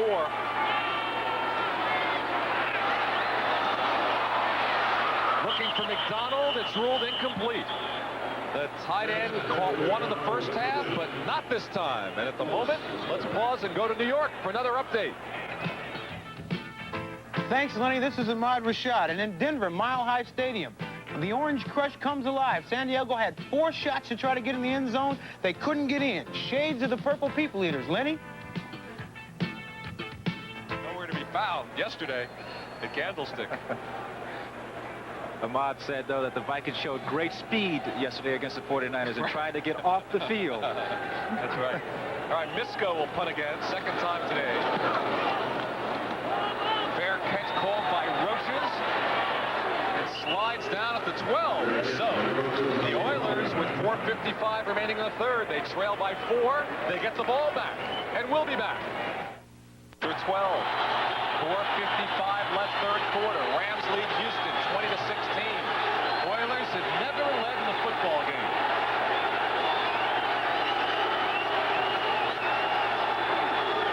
Moriarty. Just don't stop Moriarty. 3 yards. It'll be 2nd and 7. Reed made the stop. Miami was trailing in that game, came back at the Hoosier Dome to beat Indianapolis 35-17. Cincinnati, an important win. They stay alive 24-21 at the Dome. Tampa Bay over Atlanta in Tampa Bay. Third quarter, Dallas holds a 1-point lead, 21-20. Denver, as Ahmad Rashad told us, 13-6 over San Diego, fourth quarter. It's a 2nd and 7 at the 15.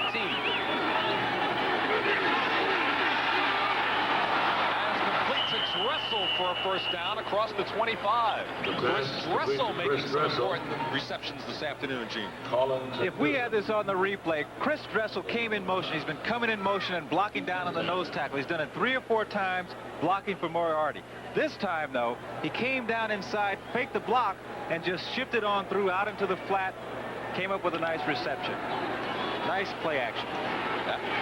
That is his 3rd reception. Now San Diego and Denver are tied. First down at the 26. Moriarty.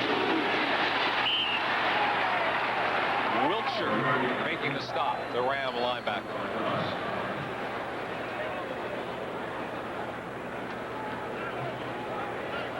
So they're keeping it simple. Moriarty, the workhorse this afternoon. This is certainly atypical of what you would expect the Houston Oilers team to be with Warren Moon, who's thrown for thousands and thousands of yards in Canada. Last couple of weeks, they've run the football very effectively. They've won 3 out of 4, so I guess they're saying, look, we'll go with what's working for us. 2nd and 8 at the 28. And near the first down marker, it is complete to Edwards. So we'll see if it's a first down. We told you it's tied. San Diego, Denver. Let's go to New York. Thanks, Len. This is Ahmad Rashad. And in Denver, San Diego gets the ball following a Sammy Winder fumble. Ed Luther filling in for an injured Dan Fouts throws the ball to Buford McGee, who was a hero of the Miami game. It's 13-13 in the 4th quarter. Lenny? Thank you, Ahmad. Ahmad doing double duty today. The Rams over Houston, 20-16. This is 3rd and short at the 35 here in Anaheim. Moriarty gets the short. First down Oilers. It's been a virtually turnover-free football game, Gene. Houston, the 1 turnover on the Warren Moon sack, the fumble recovery by the Rams. Los Angeles, no turnovers this afternoon. Well, Houston certainly realizes that when they've gotten in big trouble, it's been primarily because of big turnovers.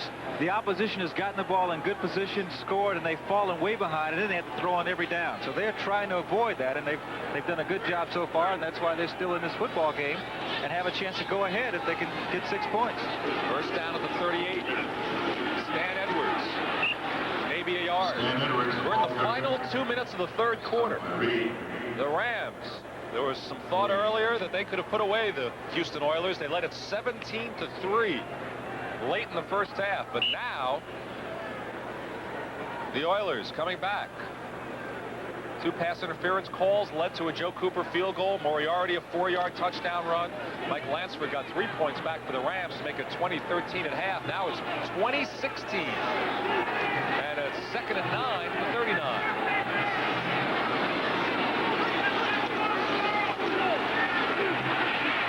On the swing out, and he falls down at the 40. Tripped over his own feet. Gary Green covered him up. This field is in excellent condition, Gene. It's totally dry and in good shape here.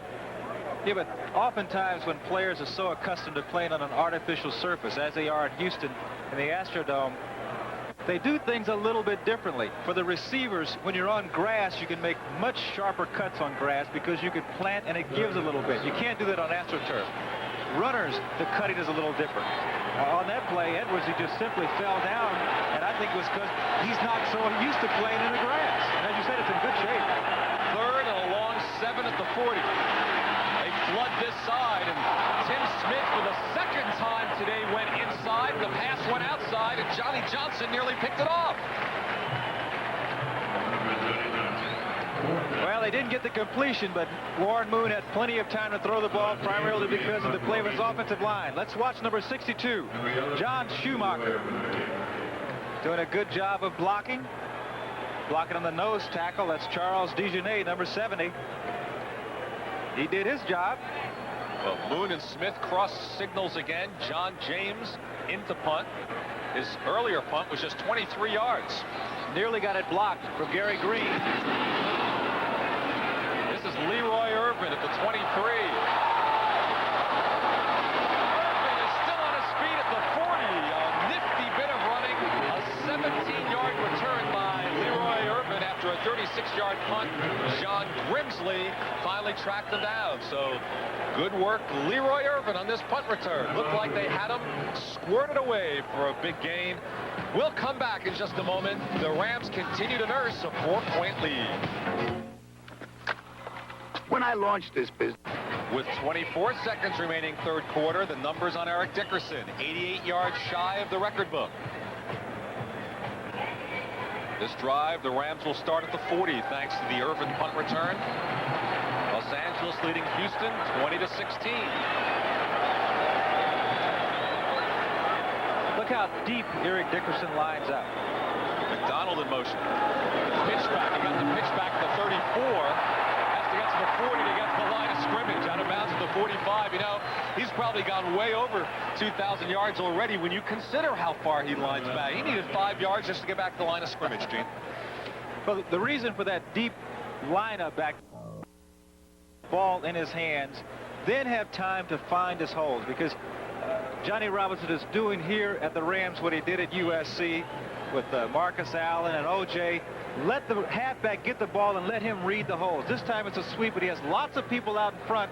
Let him pick up the hole, and you know, with this kind of speed, if he has nothing inside, he can bounce outside. Here he goes again on a 2nd and 3. Here goes Dickerson to the 40. Dickerson out of the 37. Another 10 yards for Dickerson.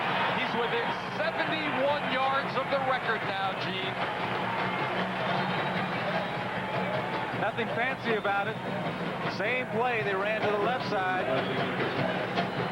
Pull those big linemen, let them get in front, particularly someone like a Kent Hill. Let Dickerson find his hole. All right, and officially now within 65 yards of the record. The last pickup, 16 yards. Another first down at the Houston 37. Crutchfield's in the lineup now, replacing Dickerson.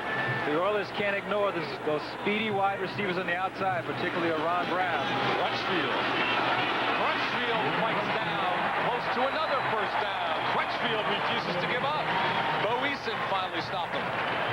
He doesn't give up, but he's going to come out because they're going to send Eric right back in. He's gotten his rest. All right, that does it for the third quarter. So our score, Rams 20, Oilers 16. We'll be right back after these messages from your Lofts Away from the Record. Here he goes again. Dickerson down to the 16.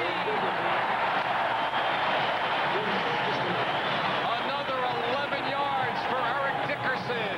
He needs just 54 yards to break O.J. Simpson's record of 2,003 yards in a single season. You know, sometimes fighters smell a kill. I get the sense that that's what's happening with Eric. Look at it. He seems to be getting stronger as the game goes on. When the game started, he was breaking tackles. Here, at the beginning of the fourth quarter, he's still doing it. 54 yards away from the record. 21 carries for 158 yards, an average of 7.5 yards on every carry. First down at the Houston 16. Just give it to Dickerson.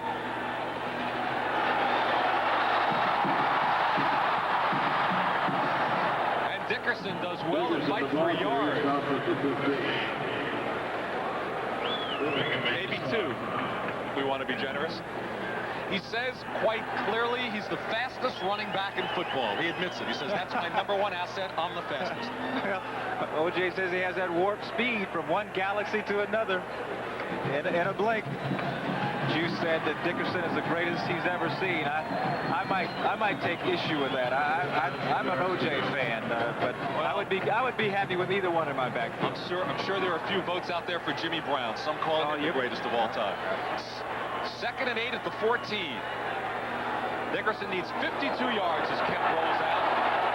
Into the end zone, tipped, looking for David Hill. And that'll set up a 3rd down and 8. Kemp had David open. The only problem is he had to throw it on the run. He threw it a little bit behind David. I thought that Kemp was going to run this ball.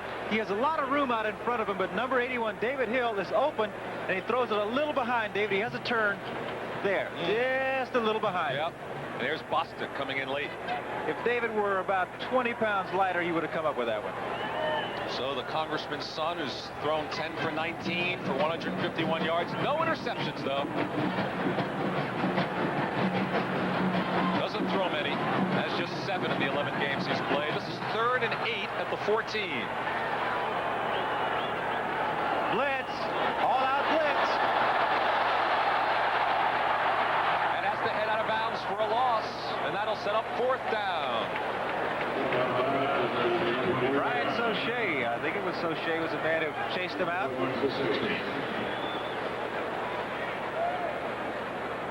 I think Kemp was trying to get the football to Ron Brown, the speedy receiver, number 89.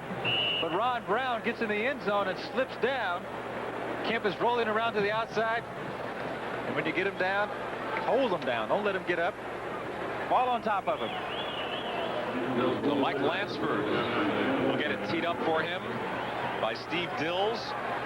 A 41-yard attempt. The 2 today now gives him a club record 13 consecutive field goals. It's a wobbler, and it's no good. So his streak stops at 13 as the Oilers defense holds.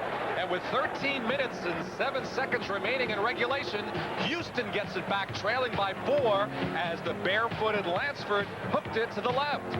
We'll be right back. Today's game is brought to you by Ford and your Ford dealer. Have you driven a Ford lately?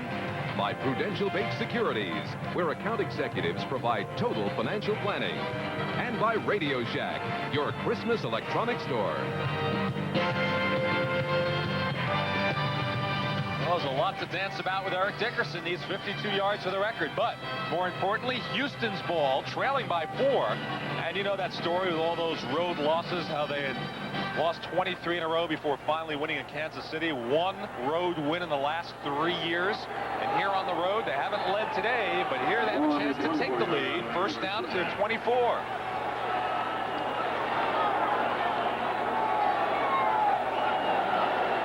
Dressel in motion. Another blitz. And Moon wisely just runs out of there. Holston was double covered. Jamie Williams downfield as well. And Tim Smith had nowhere to go, so he ran it out of bounds with Reggie Doss chasing him. It's a good thing he ran that way as head coach Hugh Campbell looks on, because the Rams had their strong safety blitz. There you see Oliver Luck, backup quarterback number 10. I think that says steal. Yeah. He's just got the steal sign. Yeah. I'll catch it. He's just telling Tim Smith to catch it. 3rd sack officially of Moon today. This will be 2nd and 11 at the 23.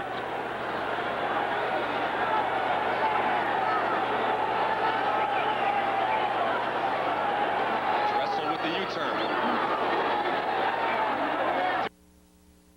Wheels away. Smith, a 1st down across the 35. 36-yard line. Carl Eckert made the stop. Vince Newsom, the man who's been doing so much blitzing, was trying to protect on that play. Timmy Smith, 83. Number 22 is Newsom.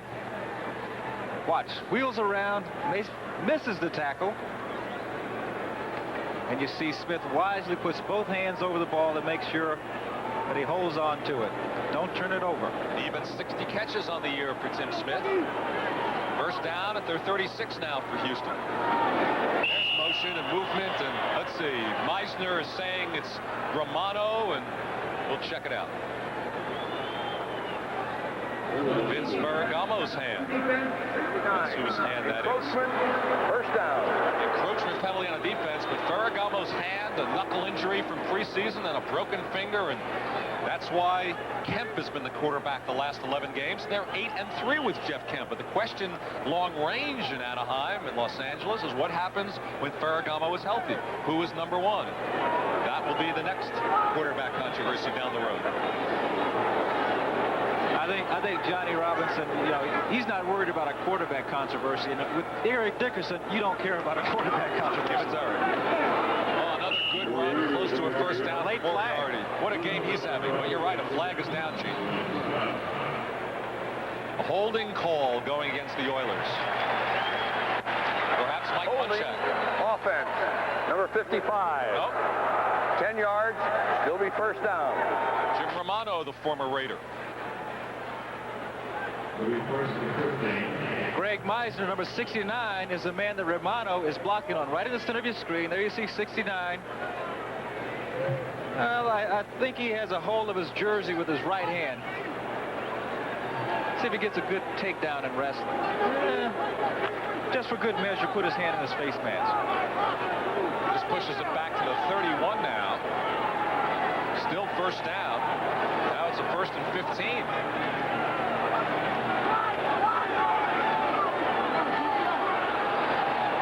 Boom. Got him. Out at the 34. Becker and covering Dressel on that play. So Dressel's getting a workout. Another Stanford man. Made a living in college catching passes from John Elway. And now he's getting them dealt from Warren Moon. Out to the 35. Not only a good receiver, a very good blocker, as we've seen him help out on a nose tackle, opening holes for Moriarty earlier in the game. Done a good job at Houston. He's caught 4 catches this afternoon. 27 yards. 2nd and 11 at the 35 now for Houston. 11 and a half minutes remaining in regulation. Here comes a blitz. There he is again. Timmy Smith at midfield. First down, Houston. Gary Green on the coverage. Boy, is Smith a wide receiver? Maybe this year he'll get that Pro Bowl recognition he deserves, Gene. He's big. He's 6'2", 6'3", 206. And watch how he keeps himself in between Gary Green and the ball. Goes up, he jumps and catches the ball in his stomach. That keeps the defender from being able to reach over and knock it down if you just reach up with your hands. Uses his body well. I'll tell you, the Oilers playing a terrific football game, and they've trailed throughout ever since the first drive. We still have less than 11 minutes to go. Houston trailing by 4. They're at midfield. Moriarty 2 and 3 yards as he's got 95 yards rushing on the day before Mel Owens finally tracked him down. And Eric, well, needs 52, and he's got another game Friday night. Two games in a short period of time, Gene. That's a very important point, because next week in San Francisco on Friday night could be a must-win situation for the Rams. Now, with your star running back, you don't want to get him burned out. You're more susceptible to an injury when you're really tired. They're going to need him next week, so I'm not quite sure how Johnny Robinson is thinking about overusing him in this game. Moriarty on a 2nd and 5 picks up 2 of the 5, and this will set up 3rd and 3 at the 43. Jim Collins, Reggie Dawson on the tackle. So Houston has had drives today, but 3 times they've had to settle for field goals. Just 1 touchdown in the game. 4-yard burst from Moriarty. In fact, we've only had 1 field goal here in the second half. A Joe Cooper 18-yard shot. It was 20-13 at half. It's now 20-16. The 3rd and 3 as the crowd calls for defense.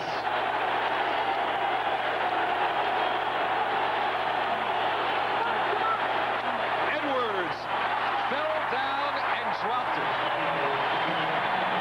He's the fellow who fell once before on the natural grass. He was going down, he was wide open and could not hold on to it. Change the cleats, Stan.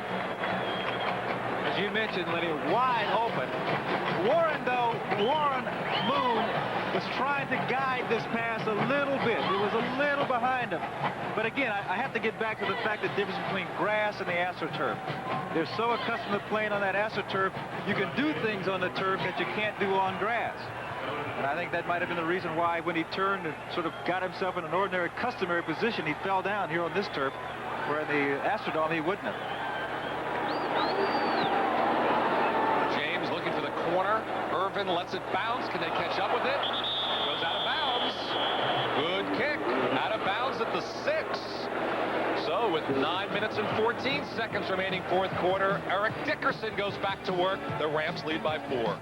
Washington, the Rams lead by 4. Are we on the verge of a history-making drive? Eric Dickerson, 52 yards away from the record, and he has to carry the ball now as they start from the 16. No resting for Friday. See how deep he's backed up.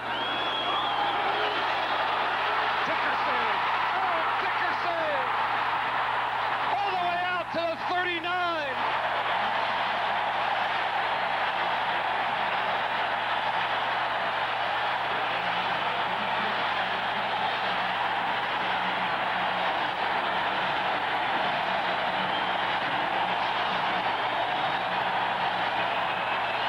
He is just 19 yards away, everybody. And now they mark the ball at the 38. So officially, he is 20 yards away from the record. They've just put it on the board. You can hear the fans. They're going crazy. 20 yards shy of history. Not on this play. Going deep for Brown. Oh, and he overthrows him. And he had Willie Tullis gone.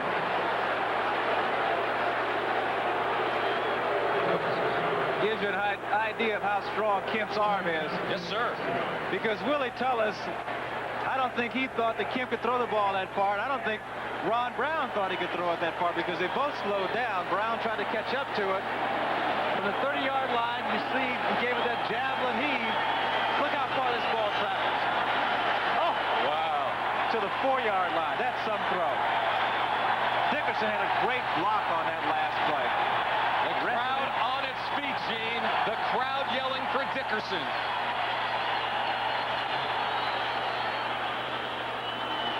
There he goes. Dickerson to the 44. This crowd wants to be in on history, and frankly, so do we. We've already done it once with Charlie Joyner, That's right. right? We saw Charlie Joyner surpass Charlie Taylor for the pass reception record, and now 14 yards away from seeing another record. Look at the balance. Look at the balance. Now, you know, the other important thing here is that the Rams really need to score. I mean, to make sure they win this football game. So you're going to give it to a back who's not likely to fumble the ball. So they have a lot of reasons for letting Eric Dickerson carry the mail. He is 14 yards from history. Kept throwing. Kept completing to David Hill on a pretty reception inside the 45. Looks like that David Hill from Detroit used to catch passes like that. And Anaheim is alive. Jeff Donaldson for the Oilers is all over David Hill. Beautifully thrown pass. Oh, looks like a wide receiver. Only bigger. Nice catch, David. 3 catches for Hill today for 43 yards. Now 1st and 10 at the 42. Inside of 7 minutes remaining. Keep flashing it on the scoreboard here. 198 yards for Dickerson, 24 carries. He needs 14, Gene. And here he goes, everyone. Dickerson's the 39. He fumbled the ball. He fumbled. I think Oilers say they have it. Wait a minute. They're saying he was down. Wow. Maybe the officials want to be in on history as well. The official blew his whistle and he stood there and he did indicate which direction one of the Oilers came up with the ball. The key is, was Eric Dickerson down before the ball popped loose? You be the judge. The ball is... Oh, wait a minute, folks. Wait a minute. Let's look from another angle. Ball's falling loose. Dickerson gets a break. 2nd and 8. He needs 12 yards now. Wide open. The receiver is wide open. Eller. And Eller's got it. All the way down to the 6.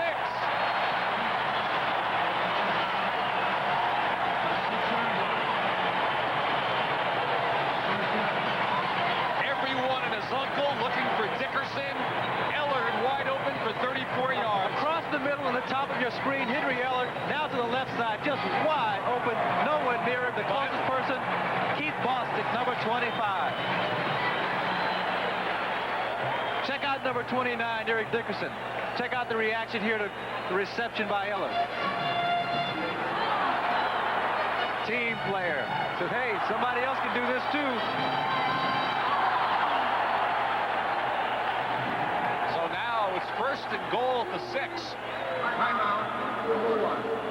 And the Oilers take a timeout. But harking back to that near fumble, boy, did the Rams catch a break on that one, Gene. The ball was clearly bobbled and loose.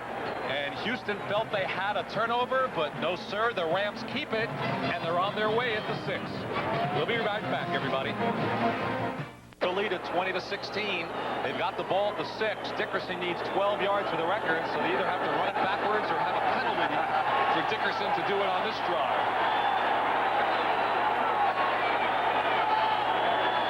Dickerson with 1 touchdown today from 4 yards away. And now from 6. Touchdown!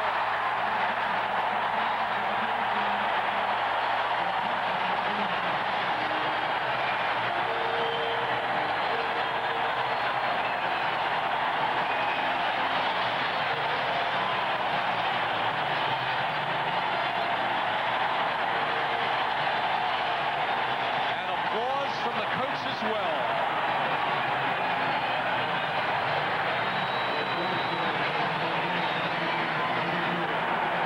26 rushes, 206 yards, 2 touchdowns, and 6 yards shy of the National Football League record book.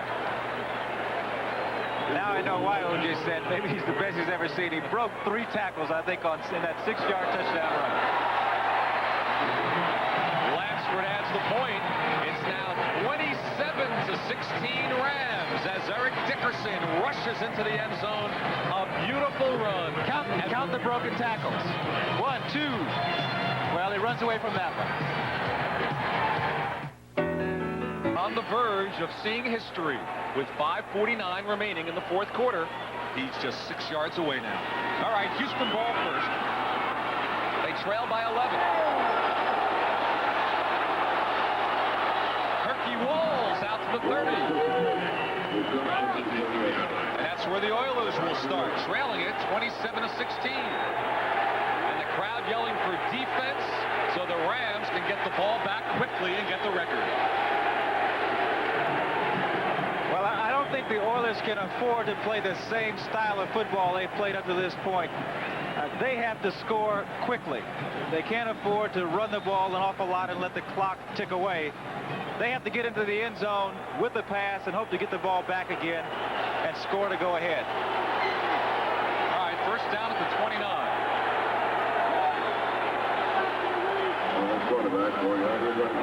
Dressel in motion. Drills it in there. I don't know how he hung on to it, but Morey already did it. Pickup of 7 or 8 yards. Collins on the coverage. Inside linebacker Collins, number 50, was all over. You see Carl Eckert, 55, giving the signals. They're going to look at that. That is a good catch. That's a good catch from a wide receiver, never mind a running back. Yes, sir. Pickup of 8, 2nd and 2 with the 37. 5 minutes remaining in what could be a history-making 4th quarter in Anaheim. Lots of motion, flags all over the place. Harvey Salem got an early start, I think, 73. Offense, number 73. Ball start. 2nd down.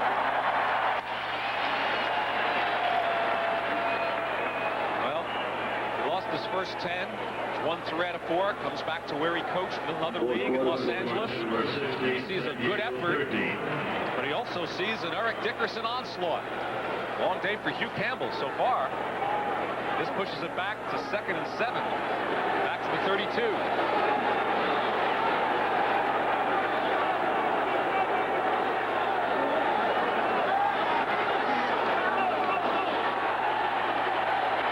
He drills it to Smith, and he holds on despite the pressure. pressure from Gary Green. Wow, is Tim Smith a wide receiver? He made some catch because I think Gary Green actually hit him before the ball got there. Smith knew he was going to take a shot, held onto the ball, and he came down right on his back. Gary Green grabbed him around the ankles. Smith came down from about 5 feet right on his back. Let's take a look from the end zone. Left side of your screen, you're going to see Gary Green come in, submarine him, but he holds on.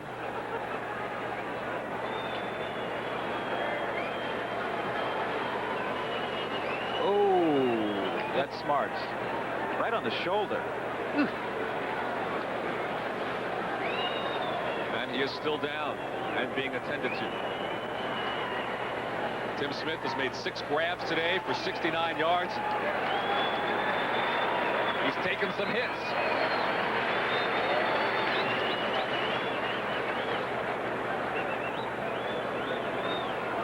Warren Moon has just passed for 200 yards on the day with that completion. It's 19 of 28, a 68% pass completion record. Moon really drilled it in that time, and good to see Smith jog off. Leonard, you mentioned that he hadn't been in the Pro Bowl, and it's sort of a shame that the player who is playing as well as he has been playing last year, over 1,000 yards, again going to do that again. The problem is when you're on a team that's not a contender, then you're not as likely to make it. So then you get the people like that who are on teams that are winning. That's an unfortunate thing. First down at the 47. 4 minutes and 27 seconds remaining. Rams lead Houston by 11. Moriarty bangs in there to midfield to pick up a 3. It'll be 2nd and 7. Carl Eckern for the Rams on the tackle.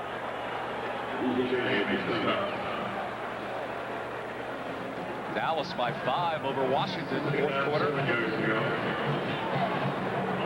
And Denver by 3. At this point, Carlos doesn't have to try a field goal to hit an upright. Moriarty has just gone over 100 yards, 24 carries. He's put on a show. Houston's played well. Just too much Eric Dickerson. 2nd and 7 at midfield. Going deep.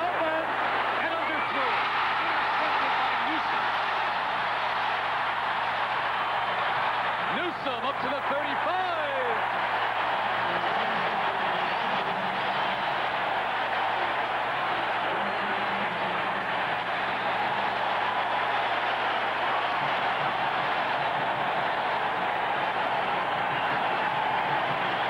He underthrew Herky Walls, Gene, and Newsome was there. Herky Walls is wide open, and Warren Moon underthrew him, something that doesn't happen very often. That is a great interception by Vince Newsome, but Herky Walls had the beat. Now, Vince Newsome is making it possible for Eric Dickerson to come back with 3:30 to go, and the fans are going crazy. They want to see the record, and they want to see it right now. He needs 6 yards, everybody, for a National Football League single-season rushing record, and they're all on.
The number 2,007 yards.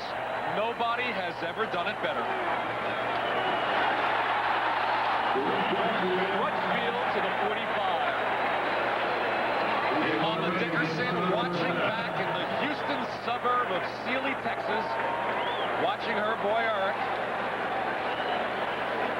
break O.J. Simpson's all-time single-season rushing mark. As a rookie, the rookie rushing mark. As a second-year player, no sophomore jinx, the all-time single-season rushing mark. Take another look at history in the making. Eric Dickerson said on the lots plane he wanted to be O.J. Simpson when he carried the football. He said he never thought that he'd have a chance to break his record, and he's done it. Incomplete, intended for Ellen. We came in today thinking, well, he needed 212. He winds up with 216, the highest of his career, and he still has one game to go. He has said candidly, he knows O.J. Simpson did it in 14 games. He tips his cap to his hero. But you can't take away a season from a player. And in no National Football League season has a man ever rushed farther. Eric is number one. The official number now, 215 yards for a grand total of 2,006. And Crutchfield all the way to the 30.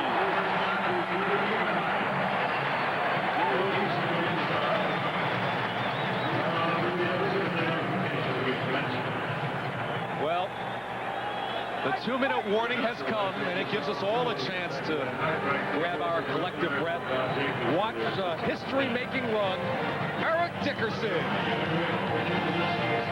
2006. And here comes another one of those fantastic finishes. The all-time leading rusher, single season, NFL history. So long, everybody. A promotional fee. A year in which he gained 2,007 yards, eclipsing the great O.J. Simpson, the single-season rushing record.